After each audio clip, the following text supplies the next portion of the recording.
നമസ്തേ. ജനം ഡിബേറ്റിലേക്ക് എല്ലാ പ്രിയപ്പെട്ട പ്രേക്ഷകർക്കും സ്വാഗതം. സിനിമാ മേഖലയിലെ ഞെട്ടിപ്പിക്കുന്ന വിവാദങ്ങൾ വാർത്തയാകുമ്പോഴും ലഹരി ഉപയോഗവും അതിന്റെ വിതരണവും ബോധപൂർവം കണ്ടില്ലെന്ന് നടിക്കുകയാണ് സർക്കാർ. സിനിമാ മേഖലയെ മറയാക്കി വിധ്വംസക പ്രവൃത്തികൾ നടത്താൻ ആസൂത്രണം ചെയ്യുന്ന ഒരു വിഭാഗം ഉണ്ട് എന്ന ആരോപണങ്ങൾ ഉയർന്നിട്ടും സർക്കാരിന്റെ ഇടപെടൽ ഉണ്ടാകാത്തത് ദുരൂഹത വർദ്ധിപ്പിക്കുകയാണ്. ജനം ഡിബേറ്റ് പരിശോധിക്കുന്നു: പവർ ഗ്രൂപ്പുകൾ മാഫിയ സംഘമോ?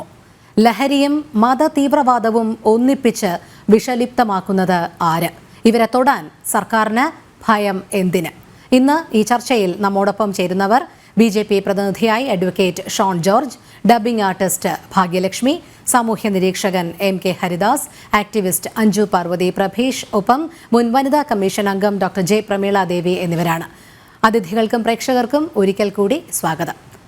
Doctor J. പ്രമീള ദേവി, ഇവിടെ കൃത്യമായി തന്നെ ഒരു സംഘമുണ്ടെന്നും അത് മാഫിയ സംഘം എന്നു തന്നെയാണ് ഹേമ കമ്മിറ്റി റിപ്പോർട്ടിൽ വിശേഷിപ്പിച്ചിരിക്കുന്നത്. അവരാണ് ഈ സിനിമാ മേഖലയിലെ സർവത്ര നിയന്ത്രണവും ഏർപ്പാടാക്കുന്നതും. അതിൽ ഏറ്റവും ഗുരുതരമായത് ലഹരി ഉപയോഗം തന്നെയാണ്.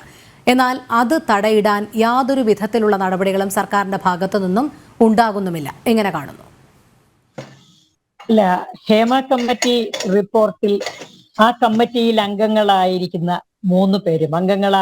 മൂന്ന് പേരും ഒരേ സ്വരത്തിൽ റിപ്പോർട്ടിലുടനീളം പലയിടത്ത് ആവർത്തിച്ച് പറഞ്ഞിരിക്കുന്നത് കേവലം ലൈംഗിക ആരോപണങ്ങളെ കുറിച്ചല്ല, മറിച്ച് ലഹരി ഉപയോഗം മലയാള സിനിമാ മേഖലയിൽ, ചലച്ചിത്ര മേഖലയിൽ വളരെ ആഴത്തിൽ വേരൂന്നിക്കഴിഞ്ഞിരിക്കുന്നു എന്നതിനെ കുറിച്ചാണ്. നമുക്ക് ഊഹിക്കാവുന്നതേയുള്ളൂ. ഈ ലഹരിയുടെ വിതരണവും വിൽപ്പനയും ഉപയോഗവും മറ്റുള്ളവർക്ക് കൊടുക്കലും ഒക്കെ തന്നെ ആയിരിക്കുമല്ലോ സ്ത്രീവിരുദ്ധ പ്രവർത്തനങ്ങളുടെയും പ്രേരണ. ലഹരി വസ്തുക്കളുടെ അമിതോപഭോഗം തന്നെയാവും സ്ത്രീകൾക്കെതിരായ എല്ലാ അതിക്രമങ്ങൾക്കും തുടക്കമായി തീരുന്നത്. ഹേമ കമ്മിറ്റി റിപ്പോർട്ട് പുറത്തു വന്നതിന് ശേഷം അത് പുറത്തു വരാതിരിക്കുന്നതിന് വേണ്ടി സർക്കാർ അവരുടെ ഭാഗം നന്നായി കളിച്ചു, വളരെയേറെ പരിശ്രമിച്ചു. ഒടുക്കം ബഹുമാനപ്പെട്ട ഹൈക്കോടതിയുടെ നിർദ്ദേശപ്രകാരം അത് പുറത്തു വരുന്ന കഴിഞ്ഞപ്പോൾ ഈ റിപ്പോർട്ട് സൃഷ്ടിച്ച ഭൂകമ്പത്തിന്റെ ഫലമായി ധാരാളം സ്ത്രീകൾ തങ്ങൾ നേരിട്ട ലൈംഗികാതിക്രമങ്ങളെ കുറിച്ച് മുൻപോട്ട് വന്ന് പറയുകയുണ്ടായി. ഈ കാര്യങ്ങളിലൊക്കെ വളരെ പെട്ടെന്ന് തന്നെ അറസ്റ്റും കേസും മറ്റ് നടപടികളും സ്വീകരിക്കാൻ തയ്യാറായ സർക്കാർ ലഹരി മരുന്ന് ഉപയോഗത്തെ കുറിച്ചുള്ള ഒരു ഗായികയുടെ ആരോപണത്തിന്റെ മുൻപിൽ ബധിരത നടിക്കുകയാണ്. വെറും വനരോധനമായി അവരുടെ ആരോപണം ഇപ്പോഴും നിലനിൽക്കുകയാണ്. രണ്ട് വ്യക്തികൾ, നമ്മള് മുൻകാലങ്ങളിലും കേട്ടിട്ടുണ്ട്, ഇവർക്ക് മയക്കുമരുന്ന് വിതരണം, സൂക്ഷിപ്പ്, വിൽപ്പനയൊക്കെ ഉള്ളതായി ദേശീയ ഏജൻസികളുടെ അന്വേഷണം നടന്നതൊക്കെ നമ്മൾ മറന്നിട്ടില്ല. അങ്ങനെയുള്ള രണ്ട് വ്യക്തികൾ, ശ്രീമതി റീമ കല്ലിങ്ങലും അവരുടെ ഭർത്താവ് ശ്രീ ആഷിഖ് അബുവും ലഹരി പാർട്ടികൾ സ്വന്തം വീട്ടിൽ വെച്ച് നടത്താറുണ്ടെന്നും ധാരാളം പെൺകുട്ടികൾ ആ വലയിൽ വീണു പോകാറുണ്ടെന്നും അതിനുമപ്പുറം ശ്രീമതി റീമ കല്ലിങ്ങലിന് തൻ്റെ കരിയർ പോലും വേണ്ടത്ര മികച്ചതാക്കാൻ കഴിയാത്തത്, കരിയറിൽ പോലും തടസ്സം നേരിട്ടത് ഈ ലഹരി ഉപയോഗത്താലാണ് എന്നുകൂടി ശ്രീമതി ഗായികയായ സുചിത്ര വെളിപ്പെടുത്തുമ്പോൾ അവര് റീമ കല്ലിങ്ങിനെ പറ്റി കരുതലോടെയാണ് പറയുന്നത്.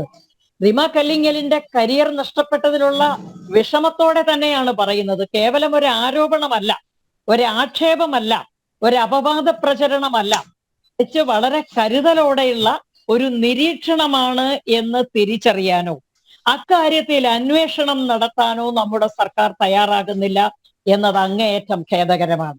മാത്രമല്ല, നമുക്കൊക്കെയും അറിയാം, മലയാള സിനിമയിൽ ദീർഘകാലമായി അരങ്ങ് വാഴുന്നത് ലഹരി ഉപയോഗവും മത തീവ്രവാദവുമാണ്. പണം വെളുപ്പിക്കുന്നതിനുള്ള ഒരു മാധ്യമമായി പോലും മലയാള ചലച്ചിത്ര മേഖല മാറിയിരിക്കുന്നതായി നമ്മൾ കണ്ടു. അടുത്ത ഇടയ്ക്ക് പല സിനിമയുടെയും കളക്ഷൻ അത്ഭുതകരമായ സംഖ്യകളിലേക്ക് കുതിച്ചു ചാടുന്നതും ED അന്വേഷണം ഉണ്ടായപ്പോൾ പെട്ടെന്ന് അത് പൂർവ്വസ്ഥിതിയിലേക്ക്, പിടിവിട്ട ഇലാസ്റ്റിക് കഷണം പോലെ പൂർവ്വസ്ഥിതിയിലേക്ക് പോകുന്നതും നമ്മൾ കണ്ടു. ഈ ലഹരി ഉപയോഗവും തീവ്രവാദത്തിന് വേണ്ടി ഉപയോഗിക്കാനുള്ള പണവുമൊക്കെ മലയാള സിനിമയെ ബാധിച്ചിട്ടുണ്ടെങ്കിൽ ആ ബാധയുടെ ഒരു പ്രതിഫലനമാണ് സ്ത്രീകൾക്കും പെൺകുട്ടികൾക്കും ഒരുപക്ഷെ പുരുഷന്മാർക്ക് പോലും എതിരെയുള്ള പലതരത്തിലുള്ള അതിക്രമങ്ങൾ എന്ന് കരുതാം. ഇക്കാര്യത്തിലാണ് സർക്കാർ ജാഗ്രത കാണിക്കേണ്ടത്. സർക്കാർ പറയുന്നത് പോലെ ഭയം വേണ്ട, ജാഗ്രത മതി എന്നാണെങ്കിൽ ജാഗ്രത പുലർത്തേണ്ടുന്നത് ഇക്കാര്യത്തിലാണ്. ഈ വിഷവൃക്ഷത്തിന്റെ കടയ്ക്കലാണ് കത്തിവെക്കേണ്ടത്. ഏതാനും ചില വ്യക്തികൾക്കെതിരെ കേസെടുത്തത് കൊണ്ട് ജനങ്ങളുടെ കണ്ണിൽ പൊടിയിടാം എന്നല്ലാതെ യാതൊരു മാറ്റവും ഉണ്ടാകാൻ പോകുന്നില്ല. ശരിയായ മാറ്റം മലയാള ചലച്ചിത്ര മേഖലയിൽ ഉണ്ടാകണമെങ്കിൽ ലഹരി ഉപയോഗത്തിന്റെയും കള്ളപ്പണം വെളുപ്പിക്കലിന്റെയും വേരുകൾ ചികഞ്ഞു കണ്ടുപിടിച്ച് അത് പിഴുതു മാറ്റാൻ തയ്യാറാകണം. പക്ഷേ അതിന് സർക്കാർ തയ്യാറാകുമോ എന്നുള്ളത് തന്നെയാണ് ഇവിടെ ഉയരുന്ന ചോദ്യം. കാരണം ഈ മാഫിയ സംഘത്തെ തൊടാനോ അല്ലെങ്കിൽ അവർക്കെതിരെ ഒരു അന്വേഷണം നടത്താനോ പോലും സർക്കാർ ഭയപ്പെടുന്നുണ്ട്. ശ്രീ എം കെ ഹരിദാസ്, ഇവിടെ കോടികളുടെ നികുതി വെട്ടിപ്പ്, ലഹരി ഉപയോഗം, സമ്പദ് വ്യവസ്ഥയെ ആകെ തകിടം മറിക്കുന്ന രീതിയിലുള്ള സിനിമാ മേഖലയിലെ പ്രവർത്തനങ്ങൾ, എന്തിന് എല്ലാത്തിനുമുപരി ഈ സംഘമാണ് തീരുമാനിക്കുന്നത് ആര് സിനിമയിൽ പ്രവർത്തിക്കണം വേണ്ട എന്നുള്ളത്. ഗുണ്ടായിസം തന്നെയാണ്. ഈ ഒരു മാഫിയ പല പേരുകളിൽ വിശേഷിപ്പിക്കപ്പെടുന്നുണ്ട്. പ്രമുഖരടക്കം ഇതിൽ ഉണ്ട് എന്നറിയുന്നുണ്ട്. 10 മുതൽ 15 വരെ ഇതിൽ അംഗങ്ങളുണ്ട് എന്നും ഹേമ കമ്മിറ്റി പറയുന്നുണ്ട്. എന്തായാലും ഈ മാഫിയ സംഘത്തെ നിയന്ത്രിക്കേണ്ടത് ആര്? ഈ മാഫിയ, അങ്ങനൊരു മാഫിയ സംഘം ഇല്ല എന്ന് പറഞ്ഞുകൊണ്ട് സർക്കാർ കൈ കഴുകുമ്പോൾ, ഇങ്ങനെ ഇരുട്ടിൽ തപ്പുമ്പോൾ കൃത്യമായ അന്വേഷണം ഇവർക്കെതിരെ ഉണ്ടാകും എന്ന് നമുക്ക് എപ്പോഴെങ്കിലുമൊക്കെ പ്രത്യാശിക്കാനെങ്കിലും കഴിയുമോ? രോഹിണി, ഞാനൊരു സംശയം അങ്ങോട്ട് ചോദിച്ചോട്ടെ. ഈ ലഹരി ഉപയോഗവും ഈ ലഹരി വിൽപ്പനയും കേരളം ഒരു ലഹരി ഹബ്ബായിട്ട് മാറിയിട്ടുള്ളതിനെ കുറിച്ചിട്ടും പറയുന്നത് കൊണ്ട് ഇത് മലയാള സിനിമയെ മാത്രം ഒതുക്കിയിട്ടുള്ള ഒരു ചർച്ചയാക്കാൻ അങ്ങനെ താല്പര്യമുണ്ടോ? അല്ല, മൊത്തത്തിലുള്ള കാര്യങ്ങൾ. കാരണം ഒരുപാട് ഈ വിഷയങ്ങളുമായിട്ടുള്ള കാര്യങ്ങൾ എൻ്റെ അടുത്ത് മറ്റതുണ്ട്. ഈ സർക്കാർ ഈ കേരളത്തിലെ ഇത്തരത്തിലൊരു ലഹരി ഹബ്ബായിട്ട് എങ്ങനെ മാറി എന്നുള്ള കാര്യങ്ങളൊന്നും പറയുന്നത് കൊണ്ട് കുഴപ്പമൊന്നുമില്ലല്ലോ. അതെ, തീർച്ചയായും. പക്ഷേ നമ്മൾ പ്രത്യേകിച്ച് സിനിമാ മേഖലയെ കേന്ദ്രീകരിച്ചുകൊണ്ട് ചർച്ച മുന്നോട്ട് പോകുന്നേ ഉള്ളൂ. നമുക്കറിയാം സമൂഹത്തിന്റെ ഒരു വലിയ വിപത്ത് തന്നെയാണ് ലഹരി ഉപയോഗം. പക്ഷേ കോടിക്കണക്കിന് രൂപയുടെ ലഹരി ഉപയോഗവും ഇടപാടുകളുമാണ് ഈ സിനിമാ മേഖലയെ കേന്ദ്രീകരിച്ച് നടക്കുന്നത്. അതിന് കൃത്യമായി ഒരു സംഘം പ്രവർത്തിക്കുന്നുമുണ്ട് എന്നുള്ളതാണ്. പക്ഷേ അവരെ ഒന്ന് തൊടാൻ പോലും സർക്കാർ ഭയപ്പെടുന്നു. കൃത്യമായ ആരോപണം നമുക്കറിയാം. ഒരു സംവിധായകനും അയാളുടെ ഭാര്യയ്ക്കുമെതിരെയുള്ള ഒരു ആരോപണം വന്നിട്ട് പോലും സർക്കാർ ഒരു നടപടിയും കൈക്കൊണ്ടില്ല. ഇന്ന് ഏറ്റവും ഒടുവിലായി യുവമോർച്ച നൽകിയ ഒരു പരാതിയുടെ അടിസ്ഥാനത്തിൽ ഒരു പ്രാഥമിക അന്വേഷണം ആരംഭിക്കും എന്നുള്ള ഒരു ഉറപ്പ് മാത്രമേ നൽകുന്നുമുള്ളൂ. എന്തുകൊണ്ടാണ് ഈ മാഫിയയെ തൊടാൻ സർക്കാർ ഭയക്കുന്നത്? അതുകൊണ്ടാണ് ഈ ചർച്ച ആ രീതിയിലേക്ക് നയിക്കുന്നത്. കാരണം മറ്റ് മുഖ്യധാരാ മാധ്യമങ്ങളൊന്നും ഇത് ബോധപൂർവം തന്നെ എടുക്കുന്നില്ല. അവർക്ക് മസാല കഥകൾ പെരുപ്പിക്കുന്നതിൽ വലിയ താല്പര്യമാണ്. പക്ഷേ ഈ ലഹരി ഉപയോഗവും മദ്യപാനവും അതിന്റെ അടിമയാക്കപ്പെടുന്ന പെൺകുട്ടികളുടെ എണ്ണവും ഒക്കെ വലിയ രീതിയിൽ തന്നെയാണ്. അതുകൊണ്ടാണ് സിനിമാ മേഖലയിലെ ഈ ലഹരി ഉപയോഗം മാത്രം കേന്ദ്രീകരിച്ചുകൊണ്ട് നമ്മൾ ഈ ചർച്ച മുന്നോട്ട് കൊണ്ടുപോകുന്നത്. Shri M K Haridas. തീർച്ചയായിട്ടും അത് പറയുമ്പോൾ തന്നെ ഈ സർക്കാരിന്റെ ഈ ഇത്തരം കാര്യങ്ങളിൽ ഈ സർക്കാർ കാണിക്കുന്ന പിടിപ്പുകേടിനെ കുറിച്ചുകൂടി ഞാൻ പറയുമ്പോൾ അതൊരു തെറ്റായിട്ട് കാണരുത്. കാരണം എന്താ വെച്ച് കഴിഞ്ഞാൽ ഇത്തരത്തിൽ നോക്കി നോക്കൂ, ഈ ആഷിഖ് അബു ഒക്കെ ഒരു ഇടതുപക്ഷ സഹയാത്രികന്റെ പരിവേഷം എടുത്തിട്ട് അണിഞ്ഞിട്ടുള്ള വ്യക്തിയാണ്. അപ്പൊ ഈ ആഷിഖ് അബുവിന്റെ ഭാര്യയ്ക്കും ഒക്കെ എതിരായിട്ട് ചെറുവിരലനക്കാൻ ഈ സർക്കാരിന് ഒരുപാട് ബുദ്ധിമുട്ടേണ്ടി വരും. പക്ഷെ ഈയിടെ ഇപ്പൊ ഈ ഹേമ കമ്മിറ്റി റിപ്പോർട്ട് പുറത്തു വന്നതിന് ശേഷം അമ്മയ്ക്കെതിരായിട്ടും സർക്കാരിനെതിരായിട്ടും അദ്ദേഹം നടത്തിയിട്ടുള്ള വാക്പ്രയോഗങ്ങളൊക്കെ കേവലം നാടകങ്ങളായിട്ട് മാത്രമേ നമുക്ക് കാണാൻ പറ്റുള്ളൂ. 50,000 കോടി രൂപയുടെ സിന്തറ്റിക് ഡ്രഗും അത്ര തന്നെ കഞ്ചാവും കേരളത്തിലൂടെ ഒഴുകുന്നു എന്നുള്ളതാണ് വിവരാവകാശ നിയമപ്രകാരം. ഒരു വർഷം ഒഴുകുന്നു എന്നുള്ളതാണ് വിവരാവകാശ നിയമപ്രകാരം പല ഏജൻസികളിൽ നിന്നും കിട്ടിയ കണക്ക് പ്രകാരം മനസ്സിലാവുന്നത്. ഇതിൽ വലിയൊരു വിഭാഗം ഒഴുകുന്നത് നമ്മുടെ സിനിമാ മേഖലയുമായി ബന്ധപ്പെട്ടിട്ടുള്ളതാണ്. ആ സിനിമാ മേഖലയുമായി ബന്ധപ്പെട്ടിട്ട് ഒഴുകുന്ന കോടികളിൽ വലിയൊരു തുക ഇതിന്റെ ഈ തീവ്രവാദ കേരളത്തിലും അതുമാതിരി ഇന്ത്യയിലും തീവ്രവാദം ശക്തിപ്പെടുത്താൻ വേണ്ടിയിട്ട് തീവ്രവാദികളുടെ കയ്യിലേക്ക് എത്തിപ്പെടുന്നു എന്നുള്ളതും മനസ്സിലാക്കുമ്പോഴാണ് ഇതിന്റെ ആഴത്തെക്കുറിച്ച് നമ്മൾ മനസ്സിലാക്കേണ്ടത്. 2015 ടോൺ ചാക്കോ എന്ന് പറയുന്ന ഇപ്പോഴത്തെ പ്രശസ്തി ആർജിച്ചു നിൽക്കുന്ന ഒരു നടൻ അദ്ദേഹത്തിന്റെ ഫ്ളാറ്റിൽ നടത്തിയിട്ടുള്ള ഈ ലഹരി പാർട്ടിയോടനുബന്ധിച്ചിട്ട് കുറച്ചു കാലം ജയിലിൽ കിടക്കേണ്ടി വന്നത് ഒഴിച്ചു കഴിഞ്ഞു കഴിഞ്ഞാൽ സിനിമാ മേഖലയിൽ നിന്നും ഒരു വ്യക്തിയും ഇന്ന് വരെ ഈ ലഹരി ഉപയോഗത്തിന്റെ പേരിൽ ചോദ്യം ചെയ്യപ്പെടുകയോ എന്തിന് സംശയത്തിന്റെ നിഴലിൽ നിൽക്കുക പോലും ഉണ്ടായിട്ടില്ല.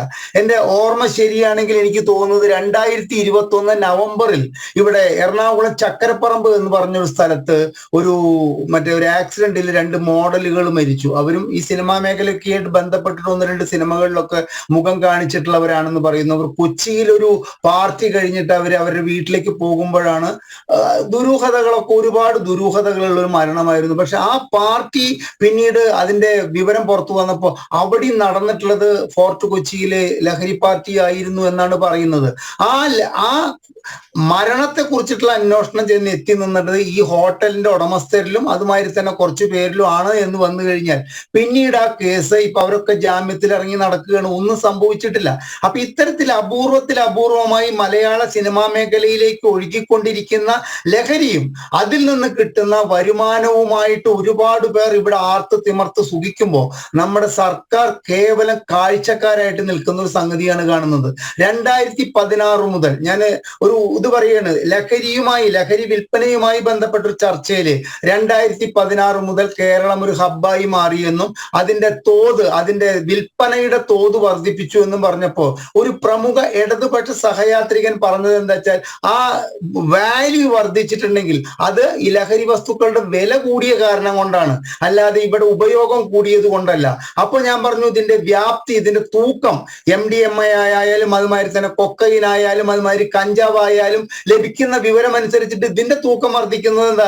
അതിന് അദ്ദേഹം കണ്ടെത്തിയ ന്യായീകരണം എന്താ വെച്ച് കഴിഞ്ഞാൽ ജനസംഖ്യ വർദ്ധിക്കുമ്പോൾ സ്വാഭാവികമായിട്ട് ഉപഭോക്താക്കളുടെ എണ്ണം കൂടി വരും, അതുകൊണ്ടാണ് അത്. അപ്പൊ ഇത്തരത്തിൽ ചിന്തിക്കുന്ന ഒരു സമൂഹത്തിന്റെ ഉള്ളിൽ നിന്ന് വേണം നമ്മളെ പോലുള്ളവർ ഇതിനെ എതിർക്കാൻ എന്നുള്ളതാണ് ഏറ്റവും വലിയ പ്രശ്നം രോഹിണി. ആ പ്രശ്നത്തിൽ എന്ത് സംഭവിക്കുന്നു?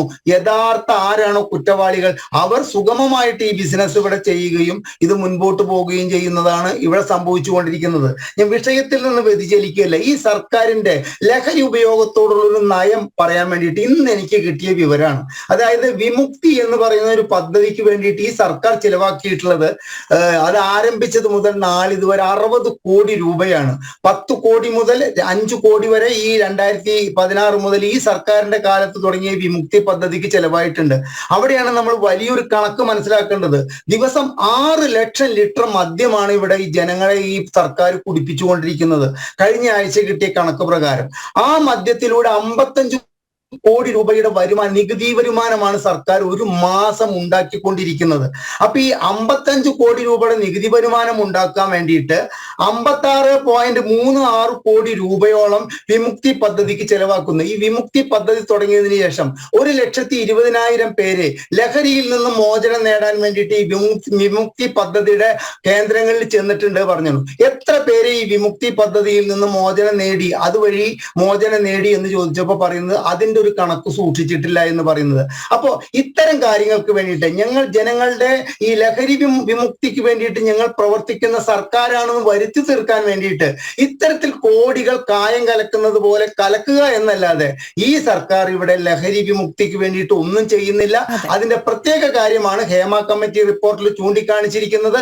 ഒരു ലൈംഗിക പീഡനമല്ല മലയാള സിനിമാ ലോകത്ത് നടക്കുന്നത്, ലഹരിയുമായി ബന്ധപ്പെട്ട്. ഒരു വരിയും കൂടി പറഞ്ഞിട്ട് അവസാനിപ്പിക്കാം. ഒരു കാര്യം വളരെ വ്യക്തമാണ്, ഏതൊരു വ്യക്തി അവന്റെ സമനില തെറ്റിക്കൊണ്ടൊരു സ്ത്രീക്ക് നേരെ ആഞ്ഞെടുത്ത് അത് ലൈംഗിക പീഡനമാവട്ടെ അല്ലെങ്കിൽ ശാരീരികമായ മറ്റു പീഡനങ്ങളാവട്ടെ നടത്തുന്നുണ്ടെങ്കിൽ അവനിൽ ഏതെങ്കിലും വിധത്തിലുള്ള ലഹരി ഉണ്ട് എന്നുള്ളത് മനസ്സിലാക്കിക്കൊണ്ട് ഈ സർക്കാർ ഇനിയും മടിച്ചു നിൽക്കാതെ ഇത്തരത്തിൽ മലയാള സിനിമാ മേഖലയിലുള്ള ഈ ലഹരി മാഫിയയെ അടിച്ചമർത്താൻ വേണ്ടിയിട്ട് തയ്യാറാവണമെന്നാണ് ഞങ്ങളെപ്പോലുള്ള സാമൂഹ്യ നിരീക്ഷകർക്ക് പറയാനുള്ളത്. അതെ, ശ്രീമതി അഞ്ജു, ഇവിടെ ഹേമ കമ്മിറ്റി റിപ്പോർട്ട് നമുക്കറിയാം സിനിമാ മേഖലയിലെ സകല അപജയങ്ങളും എടുത്ത് പറയുന്നുണ്ട്.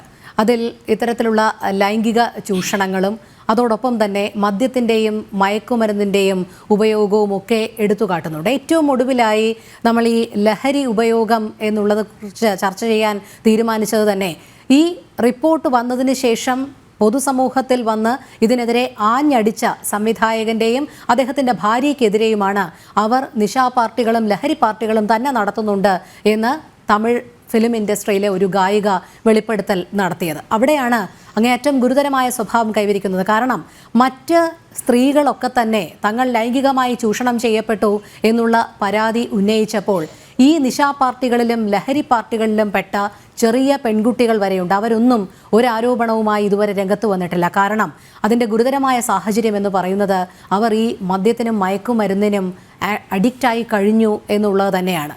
അതുകൊണ്ട് തന്നെ അവർക്കൊരു പക്ഷേ ഇത് തുറന്നു പറയാനുള്ള ധൈര്യമോ അല്ലെങ്കിൽ മാനസികാവസ്ഥയോ തുടർ സാഹചര്യങ്ങളോ ഉണ്ടാകുകയില്ല. ആ ബലഹീനത തന്നെയാണ് ഇവർ ചൂഷണം ചെയ്തതും. അതായത് ഇവർ ഒരിക്കലും പുറത്തു വരില്ല, പൊതുസമൂഹത്തിൽ ഇത് തുറന്നു പറയില്ല, എന്നെന്നും ഇവർ ദുർബലരായി തങ്ങളുടെ കൈക്കുള്ളിൽ തന്നെ ഉണ്ടാകും എന്നുള്ള ഒരു ആത്മബലത്തിൻ്റെ ആത്മവിശ്വാസത്തിൻ്റെ പുറത്തു തന്നെയാണോ ഇവരെ ആദ്യമേ മയക്കുമരുന്നിന് അടിമയാക്കുകയും പിന്നീട് ചൂഷണം ചെയ്യുകയും ഒക്കെ ചെയ്യുന്നത്? തീർച്ചയായും ഞാൻ പറയാനുള്ള കാര്യം എന്താണെന്ന് വെച്ച് കഴിഞ്ഞാൽ, നമ്മളിവിടെ ചർച്ച ചെയ്യേണ്ടതായിട്ടുള്ള 2-3 കാര്യങ്ങളുണ്ട് രോഹിണി. അതിൽ ആദ്യത്തെ എന്ന് വെച്ച് കഴിഞ്ഞാൽ, നമ്മൾ ഈ ചർച്ചയിലേക്ക് പോകാനുള്ള കാര്യം തന്നെ ഈ പറയുന്ന പ്രമുഖ സംവിധായകനെയും ഭാര്യയെയും കുറിച്ച് നമ്മൾ ഒരു ചാനലിൽ തമിഴ് ഗായിക ഒരു പരാമർശം നടത്തി. പരാമർശം വെച്ചാൽ ഏറ്റവും ഗുരുതരമായിട്ടുള്ള പരാമർശം. അപ്പോൾ ആ പരാമർശം നടത്തിയപ്പോൾ ഇവിടെ മുഖ്യധാരാ മാധ്യമങ്ങൾ അതിനെക്കുറിച്ച്, ഈ ചാനൽ ഒഴിച്ച് മറ്റേതെങ്കിലും മാധ്യമം അതിനെക്കുറിച്ച് ഒരു ചർച്ച വെച്ചോ? ഇല്ല. കാരണം നമ്മൾ ആദ്യം തൊട്ട് അത് ചർച്ച ചെയ്യപ്പെടേണ്ടതായിട്ടുള്ളൊരു വിഷയം എന്താണെന്ന് വെച്ച് കഴിഞ്ഞാൽ, തുടക്കം മുതൽ മലയാള സിനിമയിൽ ലഹരി ഉണ്ട് എന്നുള്ളത് ഒരു ഏറ്റവും വാസ്തവമാണ്. ഹേമ കമ്മിറ്റി റിപ്പോർട്ട് അതിൻ്റെ ഒരു വശം 2019 റിപ്പോർട്ട് വന്നു. റിപ്പോർട്ട് എത്തേണ്ട അവരുടെ മുന്നിലെത്തി. അപ്പോൾ സർക്കാരിന് വ്യക്തമായിട്ട് അറിയാം ഈ മലയാള സിനിമയെ പിടിമുറുക്കിയിരിക്കുന്ന അല്ലെങ്കിൽ സമൂഹത്തെ തന്നെ ഗ്രസിച്ചിരിക്കുന്ന ഏറ്റവും വലിയൊരു ശാപമാണ് ഇന്ന് ലഹരി. പക്ഷെ നമുക്ക് സംസാരിക്കേണ്ടത് സിനിമാ മേഖലയുമായിട്ട് ബന്ധപ്പെട്ട കാര്യമാണ്. അതിൽ നമുക്കറിയാം ചില ചർച്ചകൾ വരുമ്പോൾ ചിലതിന് മാത്രം കൂടുതൽ പ്രാധാന്യം, എന്നാൽ ചർച്ച ചെയ്യപ്പെടേണ്ട അല്ലെങ്കിൽ സമൂഹം അഡ്രസ്സ് ചെയ്യേണ്ടതായിട്ടുള്ള ഏറ്റവും വലിയ ഗുരുതരമായിട്ടുള്ളൊരു വിഷയം വരുമ്പോൾ അതിന് സെലക്റ്റീവ് ആയിട്ടുള്ളൊരു സൈലൻസ്, അതാണ് നമ്മൾ കേരളം പൊതുസമൂഹം ഇതുവരെയും കണ്ടു പോന്നിട്ടുള്ളത്. അതുതന്നെയായിരുന്നു തീർച്ചയായും നമ്മൾ ഈ ഒരു ആരോപണം, അതായത് തമിഴ് ഗായിക സുചിത്ര ഉന്നയിച്ച ആരോപണമായിട്ട് ബന്ധപ്പെട്ടും നമ്മൾ കണ്ടത്. മുഖ്യധാരാ മാധ്യമങ്ങൾ ആ വാർത്തകൾ വന്നു. അത് കഴിഞ്ഞ് കുറച്ച് മണിക്കൂറുകൾക്കുള്ളിൽ അവരെന്ത് ചെയ്തു? നോട്ട് ഫൗണ്ട് ആക്കി. കാരണം വാർത്തകളൊന്നും ഇല്ല. എന്നാൽ അതേ മാധ്യമങ്ങൾ തന്നെ ഇന്ന് കേസ് കൊടുത്ത്, അതേ റിമാക്കല്ലിങ്കൽ കേസ് കൊടുത്തത് വാർത്തയാക്കിയിട്ടുണ്ട്. അപ്പോൾ അങ്ങനത്തെ നോക്കൂ, അപ്പോൾ നമ്മൾ ആലോചിച്ച് നോക്കുക, അവർ നമുക്ക് നേരിനൊപ്പം നടക്കുന്നു എന്ന് പറയുന്ന കുറേ മാധ്യമങ്ങൾ, ആ മാധ്യമങ്ങൾ കാണിക്കുന്ന ഇരട്ടത്താപ്പ്. അപ്പോൾ ഇവർക്കൊക്കെ എന്താണ് സമൂഹത്തിനോട് പ്രതിബദ്ധതയുള്ളത്? ഒരു സാമൂഹ്യ പ്രതിബദ്ധതയുമില്ല. ഫണ്ടിങ് അല്ലെങ്കിൽ അപ്പോൾ ഇവരാരൊക്കെ? ഇനി മറ്റൊരു ചോദ്യം, രോഹിണി ചോദിച്ച മറ്റൊരു പ്രസക്തമായിട്ടൊരു ചോദ്യം എന്താണെന്ന് വെച്ച് കഴിഞ്ഞാൽ, ഹേമ കമ്മിറ്റി റിപ്പോർട്ടിൽ ലൈംഗിക ചൂഷണം, ലഹരിക്ക് അടിമയാക്കിയിട്ടുള്ള ലൈംഗിക ചൂഷണമായിരിക്കാം ഹേമ കമ്മിറ്റി റിപ്പോർട്ടിൽ. കാരണം അതിൽ പ്രസക്തമായിട്ടുള്ള പല ഭാഗങ്ങളും കീറിക്കളഞ്ഞ ശേഷമാണ്, അല്ലെ മാറ്റിയ ശേഷമുള്ള മാത്രമേ നമ്മൾ കണ്ടിട്ടുള്ളൂ.